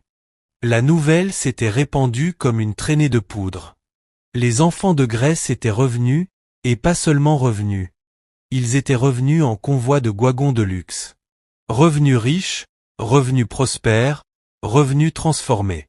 Le quartier qui avait jugé Grace si durement, qui avait chuchoté sur elle, comploté contre elle et évité sa présence pendant tant d'années, regardait maintenant, stupéfait, silencieux et incrédule. Le quartier qu'il avait traité de mauvaise mère, d'échec, de folle, voyait maintenant la preuve indéniable, irréfutable et glorieuse qu'elle ne l'était pas. Et dans cette foule grandissante de spectateurs, Brenda Shaw la vit aussi. Brenda, la femme qui avait trahi la confiance de Grace, répandu des mensonges vicieux et empoisonnés, convaincu les enfants de quitter leur foyer aimant et sûr. Brenda vit les guagons noirs étincelants arriver. Elle vit les vêtements coûteux et impeccablement ajustés que portaient les triplés. Elle vit la façon dont ils embrassaient leur mère avec un amour et une gratitude si purs, si puissants, si profonds que c'en était presque douloureux à regarder. Et à cet instant, Brenda ressentit tout le poids écrasant et suffocant de sa trahison, de sa jalousie, de sa petitesse, peser sur ses épaules comme une pierre lourde et immobile, un fardeau qu'elle devrait porter seule pour le reste de sa vie misérable. Lorsque le choc initial et la vague de larmes se furent calmés, lorsque les triplés eurent emmené Grace dans son nouvel appartement magnifique et luxueux surplombant toute la ville, et s'assurèrent qu'elle était confortable et soignée comme jamais auparavant, Grace posa enfin la question qui brûlait dans son cœur, la question qu'elle avait presque trop peur de poser. Pourquoi êtes-vous revenu après tout? Après tout ce que j'ai fait pour vous? Comment avez-vous pu me pardonner? David regarda sa mère, le visage mélange de confusion profonde et de tristesse encore plus profonde. Maman, dit-il doucement, il n'y a rien à te pardonner. Tu ne nous as jamais échoués. Nous nous pardonnons nous-mêmes. Nous nous pardonnons de t'avoir quitté. Nous nous pardonnons d'avoir été si en colère, si aveugle, si stupide. Nous nous pardonnons d'avoir cru aux terribles et méchants mensonges racontés sur toi. Quels mensonges? Demanda Grace, le cœur serré par une nouvelle vague de douleur. Et c'est là qu'ils lui dirent tout. Ils lui racontèrent que Brenda, sa meilleure amie, sa sœur de cœur, avait été celle qui les avait convaincus de partir, que Brenda leur avait dit que Grace était instable, qu'elle les utilisait pour susciter sympathie et attention, qu'ils étaient un fardeau pour elle. Que Brenda avait planté les graines vénéneuses et insidieuses du doute et du ressentiment dans leurs jeunes esprits impressionnables et vulnérables, transformant leur gratitude profonde et non exprimée en une amertume confuse et en colère, jusqu'à ce qu'ils deviennent prêts à quitter la seule personne qui les avait jamais aimés de manière totalement désintéressée et inconditionnelle. Grace sentit à nouveau le piquant douloureux de cette trahison. Et à certains égards, c'était presque pire, presque plus douloureux la deuxième fois. Savoir combien Brenda les avait manipulés délibérément, minutieusement et complètement, savoir que sa meilleure amie, la personne à qui elle avait confié ses secrets les plus profonds et vulnérables, avait intentionnellement et malicieusement détruit sa famille, sa vie. Mais en regardant les visages beaux et repentants de ses enfants, elle ressentit aussi autre chose, quelque chose d'inattendu, quelque chose qui la surprit même. Elle ressentit une étrange et silencieuse compréhension. Elle ressentit de la compassion, car elle réalisa soudain, avec une clarté douloureuse, que Brenda était aussi une femme brisée. Brenda était malheureuse. Brenda était jalouse. Brenda était petite et mesquine dans son cœur, méchante et cruelle dans ses actions. Et Grace, dans ce moment de clarté profonde et dure, put la plaindre pour cela, même si elle était horrifiée par la douleur et la souffrance inimaginable qu'elle avait causée. « Amenez-la-moi » dit Grace à ses enfants, sa voix calme mais ferme, pleine d'une force nouvelle et d'une autorité tranquille et inébranlable. Et quand Brenda vint au restaurant le lendemain, terrifiée, le visage pâle et tiré, les mains tremblantes, s'attendant à une tempête de colère justifiée et à une vengeance bien méritée, Grace regarda son ancienne amie, la femme qui avait été comme une sœur pour elle pendant tant d'années, et dit « Tu as fait une chose terrible, terrible. Tu m'as trahi. Tu as blessé mes enfants. Tu m'as fait souffrir d'une manière que je ne peux même pas commencer à décrire. Mais je te pardonne. Je te pardonne parce que je ne vais pas être comme toi. Je ne vais pas laisser l'amertume, la jalousie et la haine me consumer comme elles t'ont consumé. Je te pardonne, mais je ne peux plus être ton ami. Il y a trop de choses brisées entre nous, trop de dégâts qui ne pourront jamais être réparés, mais je te pardonne. » Et Brenda pleura. Elle pleura parce qu'elle s'attendait à être jugée et condamnée et qu'au lieu de cela, elle reçut la grâce. Et cette grâce, d'une manière étrange et inattendue, ne ressemblait pas vraiment à de la grâce. Elle ressemblait à une punition, car le pardon sans amitié est une sorte de rejet, une fermeture finale et irrévocable d'une porte qui ne pourra jamais se rouvrir. Et Brenda devait vivre avec le poids lourd et suffocant de ce qu'elle avait fait, en comprenant qu'elle n'aurait jamais la chance de réparer, de regagner la confiance et l'amitié qu'elle avait si imprudemment, si cruellement jetée. Grace, avec un nouveau sens du but et une légèreté dans le cœur qu'elle n'avait pas ressentie depuis des années, emménagea dans le restaurant 5 étoiles, le Legacy, comme ses enfants l'avaient nommé. Ses enfants s'étaient assurés que tout soit prêt pour elle, qu'elle n'ait pas à lever le moindre doigt pour le reste de sa vie. Le chef de renommée mondiale gérait les opérations avec une précision magistrale. Le personnel impeccable s'occupait de tout le travail, mais Grace insistait pour être impliquée. Elle voulait comprendre l'entreprise. Elle voulait connaître ses employés, entendre leurs histoires, faire partie de leur vie. Elle voulait s'assurer que le restaurant ne soit pas seulement un lieu de gastronomie, mais un lieu de gentillesse et de respect. Un endroit où chacun, du plongeur au client le plus riche, était traité avec dignité. Car c'était ce qui comptait pour elle maintenant. Pas le succès, pas l'argent, mais les relations, les liens, la chance simple, profonde et qui change la vie d'être bonne pour les gens. En quelques mois, le Legacy devint le restaurant le plus populaire, le plus apprécié et le plus respecté de toute la ville. Les gens venaient non seulement pour la nourriture exquise et délicieuse, bien que la nourriture fût excellente, mais pour l'énergie, pour l'atmosphère, pour la façon dont la propriétaire, Grace, traitait chaque personne franchissant les grandes portes ornées avec une chaleur sincère et un intérêt véritable et inébranlable. Elle se souvenait des noms des gens. Elle demandait des nouvelles de leur famille, de leur lutte, de leur joie. Elle se souciait d'eux et les gens le ressentaient. C'était authentique. C'était réel. C'était le reflet de l'incroyable femme qu'elle était devenue. L'histoire de Grace Aoro, l'humble vendeuse de puff-puff, se répandit dans la ville puis au-delà, devenant un conte moderne. L'histoire de la vendeuse de rue qui avait élevé 3 enfants sans abri, oubliés, comme siens, qui avait tout sacrifié pour eux, qui avait été abandonné par eux et humilié publiquement par sa meilleure amie, et qui avait ensuite été retrouvé par ses enfants, désormais riche et prospère et plein de gratitude, qui lui avait construit un restaurant magnifique pour la remercier de son amour désintéressé et inconditionnel. C'était une histoire qui faisait croire au pouvoir de la bonté. C'était une histoire qui rappelait aux gens que la gentillesse, la vraie gentillesse, compte. Que l'amour réel, inconditionnel et désintéressé, celui qui ne réclame ni gratitude ni retour, compte plus que tout. C'était une histoire qui donnait envie aux gens d'être meilleurs, plus gentils, de devenir comme Grace Aoro. Sa belle-mère, Mama Angwa, entendit l'histoire. Mama Angwa était âgée maintenant, fragile, dans ses 80 ans avancés, vivant seule et oubliée dans sa grande maison vide et silencieuse. Et quand elle entendit parler du succès de Grace, de ses enfants beaux, prospère et gentil, de son restaurant florissant et aimé, de sa vie transformée et joyeuse, quelque chose en elle, quelque chose de dur, fragile et froid depuis tant d'années, changea enfin, bénime. Elle comprit enfin, avec une clarté à la fois douloureuse et libératrice, ce qu'elle avait fait. Elle réalisa que sa cruauté avait été injustifiée, que sa froideur avait été un choix, un terrible choix né de sa propre amertume, de sa déception et d'une vie de priorité mal placée. Elle comprit qu'elle avait blessé Grace, une femme bonne et gentille, sans autre raison que sa propre douleur égoïste et mesquine. Mama Angua tendit la main vers Grace. Elle n'appela pas, elle n'écrivit pas de lettre. Elle se rendit au restaurant. Elle franchit les grandes portes ornées, les pas lents et hésitants, et demanda à parler à Grace.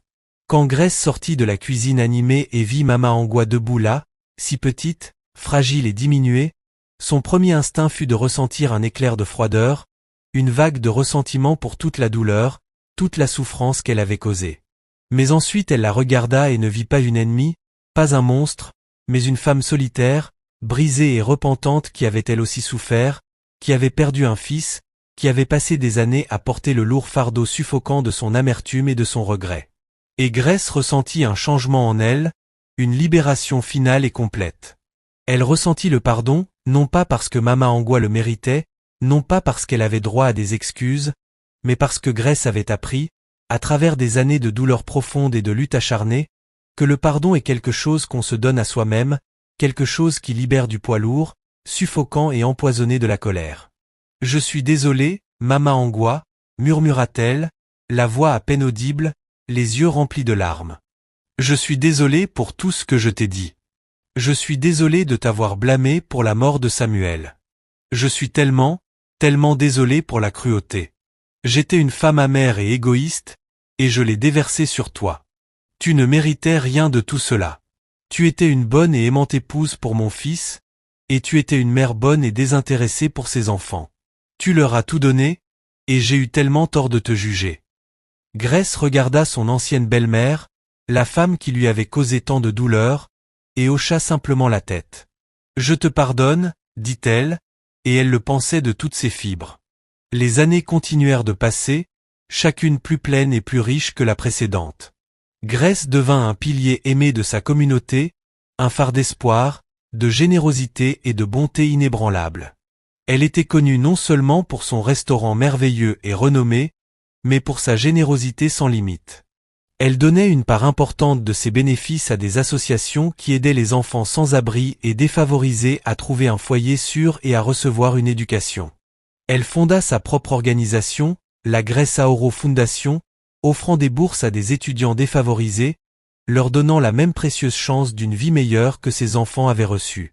Elle embauchait des personnes que personne d'autre n'aurait embauchées. Des gens ayant un casier judiciaire, des personnes en difficulté avec des addictions, des personnes que la société avait abandonnées et oubliées. Elle leur donnait un emploi, une formation et une chance de reconstruire leur vie. Tout comme quelqu'un lui avait autrefois donné une chance, ses enfants, ses triplés, devinrent des réussiteurs du commun, de véritables titans dans leurs domaines respectifs. David conçut certains des bâtiments les plus beaux et innovants de la ville, son travail célébré dans le monde entier pour son art, sa durabilité et son humanité profonde. Maya devint une chercheuse de premier plan, pionnière en sciences médicales, développant de nouveaux traitements salvateurs pour des maladies autrefois considérées incurables. Daniel, avec ses programmes éducatifs qu'il avait étendus à travers le pays, aida des milliers et des milliers d'enfants à échapper au cycle brutal et vicieux de la pauvreté et de la violence, leur offrant un futur qu'ils n'auraient jamais cru possible. Ils attribuaient tout leur succès incroyable, capable de changer le monde, à leur mère. Ils parlaient d'elle dans des interviews, des discours, des livres. Ils soulignaient son sacrifice, son amour inébranlable, sa force tranquille et indestructible. Ils faisaient en sorte que le monde entier sache que la femme derrière leur incroyable réussite, celle qui avait rendu tout cela possible, était Grace Aoro, une femme qui avait aimé sans condition et sacrifié sans plainte. Et Grace vécut heureuse, pas sans douleur. Non, elle n'oublia jamais Samuel, et elle ne cessa jamais de lui manquer, sa force silencieuse, son sourire doux point, mais elle vécut une vie remplie d'un profond but, d'un sens durable et d'une joie calme et constante. Elle avait ses enfants. Elle avait ses petits-enfants qui l'adoraient. Elle avait son restaurant, sa communauté, sa fondation. Elle avait sa vie, une vie qu'elle avait construite à partir des cendres d'une autre. Un jour, des années plus tard, par un après-midi chaud et ensoleillé, Grace était assise dans son restaurant animé et rempli de joie, regardant le soleil doré se coucher à travers les grandes fenêtres immaculées. Et l'une de ses employées, une jeune fille de 16 ans à peine, s'approcha d'elle. C'était une jeune fille qui était venue travailler pour Grace après avoir été chassée de chez elle par une famille qui ne la voulait pas, une fille qui rappelait tant à Grace elle-même, il y a si longtemps. Madame Aoro, dit la jeune fille, la voix douce et un peu hésitante, les yeux grands ouverts, mélange d'admiration et de sincère curiosité. Puis-je vous poser une question? Bien sûr, ma chère, répondit Grace avec un sourire chaleureux et tendre. Tout ce que tu veux. Comment avez-vous fait? Demanda la jeune fille, sa voix à peine un murmure. Comment avez-vous continué après tout ce qui vous est arrivé? Après la mort de votre mari? Après avoir perdu vos enfants? Après que tout le quartier vous ait jugé et vous ait tourné le dos? Comment avez-vous continué? Comment n'avez-vous pas abandonné? Comment n'avez-vous pas laissé l'amertume gagner? Grace réfléchit longuement et en silence à la question. Elle pensa à toute la douleur, toute la souffrance, à tous ces moments sombres, solitaires et désespérés où elle avait voulu abandonner, à toutes ces nuits où elle s'était allongée dans son lit en se demandant s'il y avait encore un sens à continuer, à essayer, à respirer. J'ai continué, dit finalement Grace, la voix pleine d'une douce et inébranlable sagesse. Parce que j'avais le choix. Chaque jour, chaque matin, quand je me réveillais, j'avais le choix. Je pouvais abandonner ou continuer. Je pouvais laisser la douleur, l'amertume et la colère me consumer, ou les laisser me transformer. Je pouvais devenir dur, en colère et cruel, ou je pouvais choisir de devenir gentille et compatissante. Chaque matin, quand je me réveillais, je choisissais de continuer. Je choisissais de croire que la vie, peu importe sa douleur, peu importe ses difficultés, avait encore un sens. Je choisissais de croire que ma souffrance pouvait avoir un but, qu'elle pouvait servir à quelque chose de bon. Et finalement, elle l'a fait. Finalement, ma souffrance m'a mené à 3 enfants magnifiques et merveilleux qui avaient besoin de moi. Finalement, elle m'a mené vers une vie de but, d'amour et d'une joie que je n'avais jamais cru possible. Je ne sais pas si j'aurais trouvé tout cela si les choses s'étaient déroulées selon mon plan initial. Si Samuel n'était pas mort. Si j'avais pu avoir mes propres enfants biologiques. Si tout avait suivi le chemin que je voulais. Parfois, je pense que mon plus grand, mon plus dévastateur, mon plus brisant chagrin a en fait été ma plus grande, ma plus profonde et ma plus changeante bénédiction. La jeune fille écouta Grace, les yeux brillants d'une compréhension nouvelle, et hocha la tête, lentement, avec réflexion et gravité. Et à ce moment-là, elle sembla comprendre quelque chose d'important, quelque chose d'essentiel, quelque chose qui change la vie sur la nature étrange, belle, douloureuse et mystérieuse de la vie, de la souffrance et de l'espoir. Une chose encore, dit Grace en prenant la main de la jeune fille dans la sienne, son toucher chaud et rassurant, plein d'une force tranquille. Ne sous-estime jamais, jamais, jamais le pouvoir de la gentillesse. La gentillesse que tu offres aux autres, surtout quand tu as l'impression de ne plus rien avoir à donner, cette gentillesse te revient. Pas toujours comme tu t'y attends, pas toujours dans le temps que tu espères, mais elle revient. Elle revient toujours. Elle revient parce que l'univers récompense la bonté. Elle revient parce que les gens se souviennent quand tu les traites avec respect et amour, même, et surtout quand ils ne le méritent pas. Parce que la gentillesse, ma chère, est une graine. Une toute petite graine précieuse qui, même plantée dans le sol le plus dur et le plus aride, peut croître en quelque chose de beau, de magnifique, quelque chose qui peut changer le monde. La jeune fille sourit, un vrai sourire sincère et plein d'espoir. Et dans ce sourire, Grace vit la possibilité d'un avenir. La possibilité que cette fille brisée et oubliée guérisse, qu'elle trouve son propre but, qu'un jour elle comprenne que sa propre douleur avait un sens, qu'elle pouvait se transformer en quelque chose de beau. Alors que la jeune fille s'éloignait, le pas un peu plus léger, les épaules un peu plus droites, Grace regarda autour d'elle son magnifique restaurant florissant. Elle regarda l'espace vibrant, animée et remplie de joie que ses enfants lui avaient offert avec tant d'amour et de gratitude. Elle regarda les visages heureux et souriants de ses employés, beaucoup étant des personnes auxquelles personne d'autre n'aurait donné de chance, et elle vit la lumière brillante et pleine d'espoir dans leurs yeux, cette lumière qu'elle avait contribué à nourrir et protéger. Elle regarda les clients manger, rire et célébrer leur propre vie, et sentit une vague de gratitude profonde et écrasante l'envahir. Reconnaissante pour tout, même pour la douleur, même pour la perte. Parce que sans ces expériences, sans ces cicatrices profondes et douloureuses, elle ne serait jamais devenue la femme qu'elle était. Et cette femme, la femme qui avait survécu à un chagrin inimaginable, à une trahison cruelle et à une humiliation publique, la femme qui avait choisi la gentillesse face à la cruauté, cette femme valait la peine d'être devenue.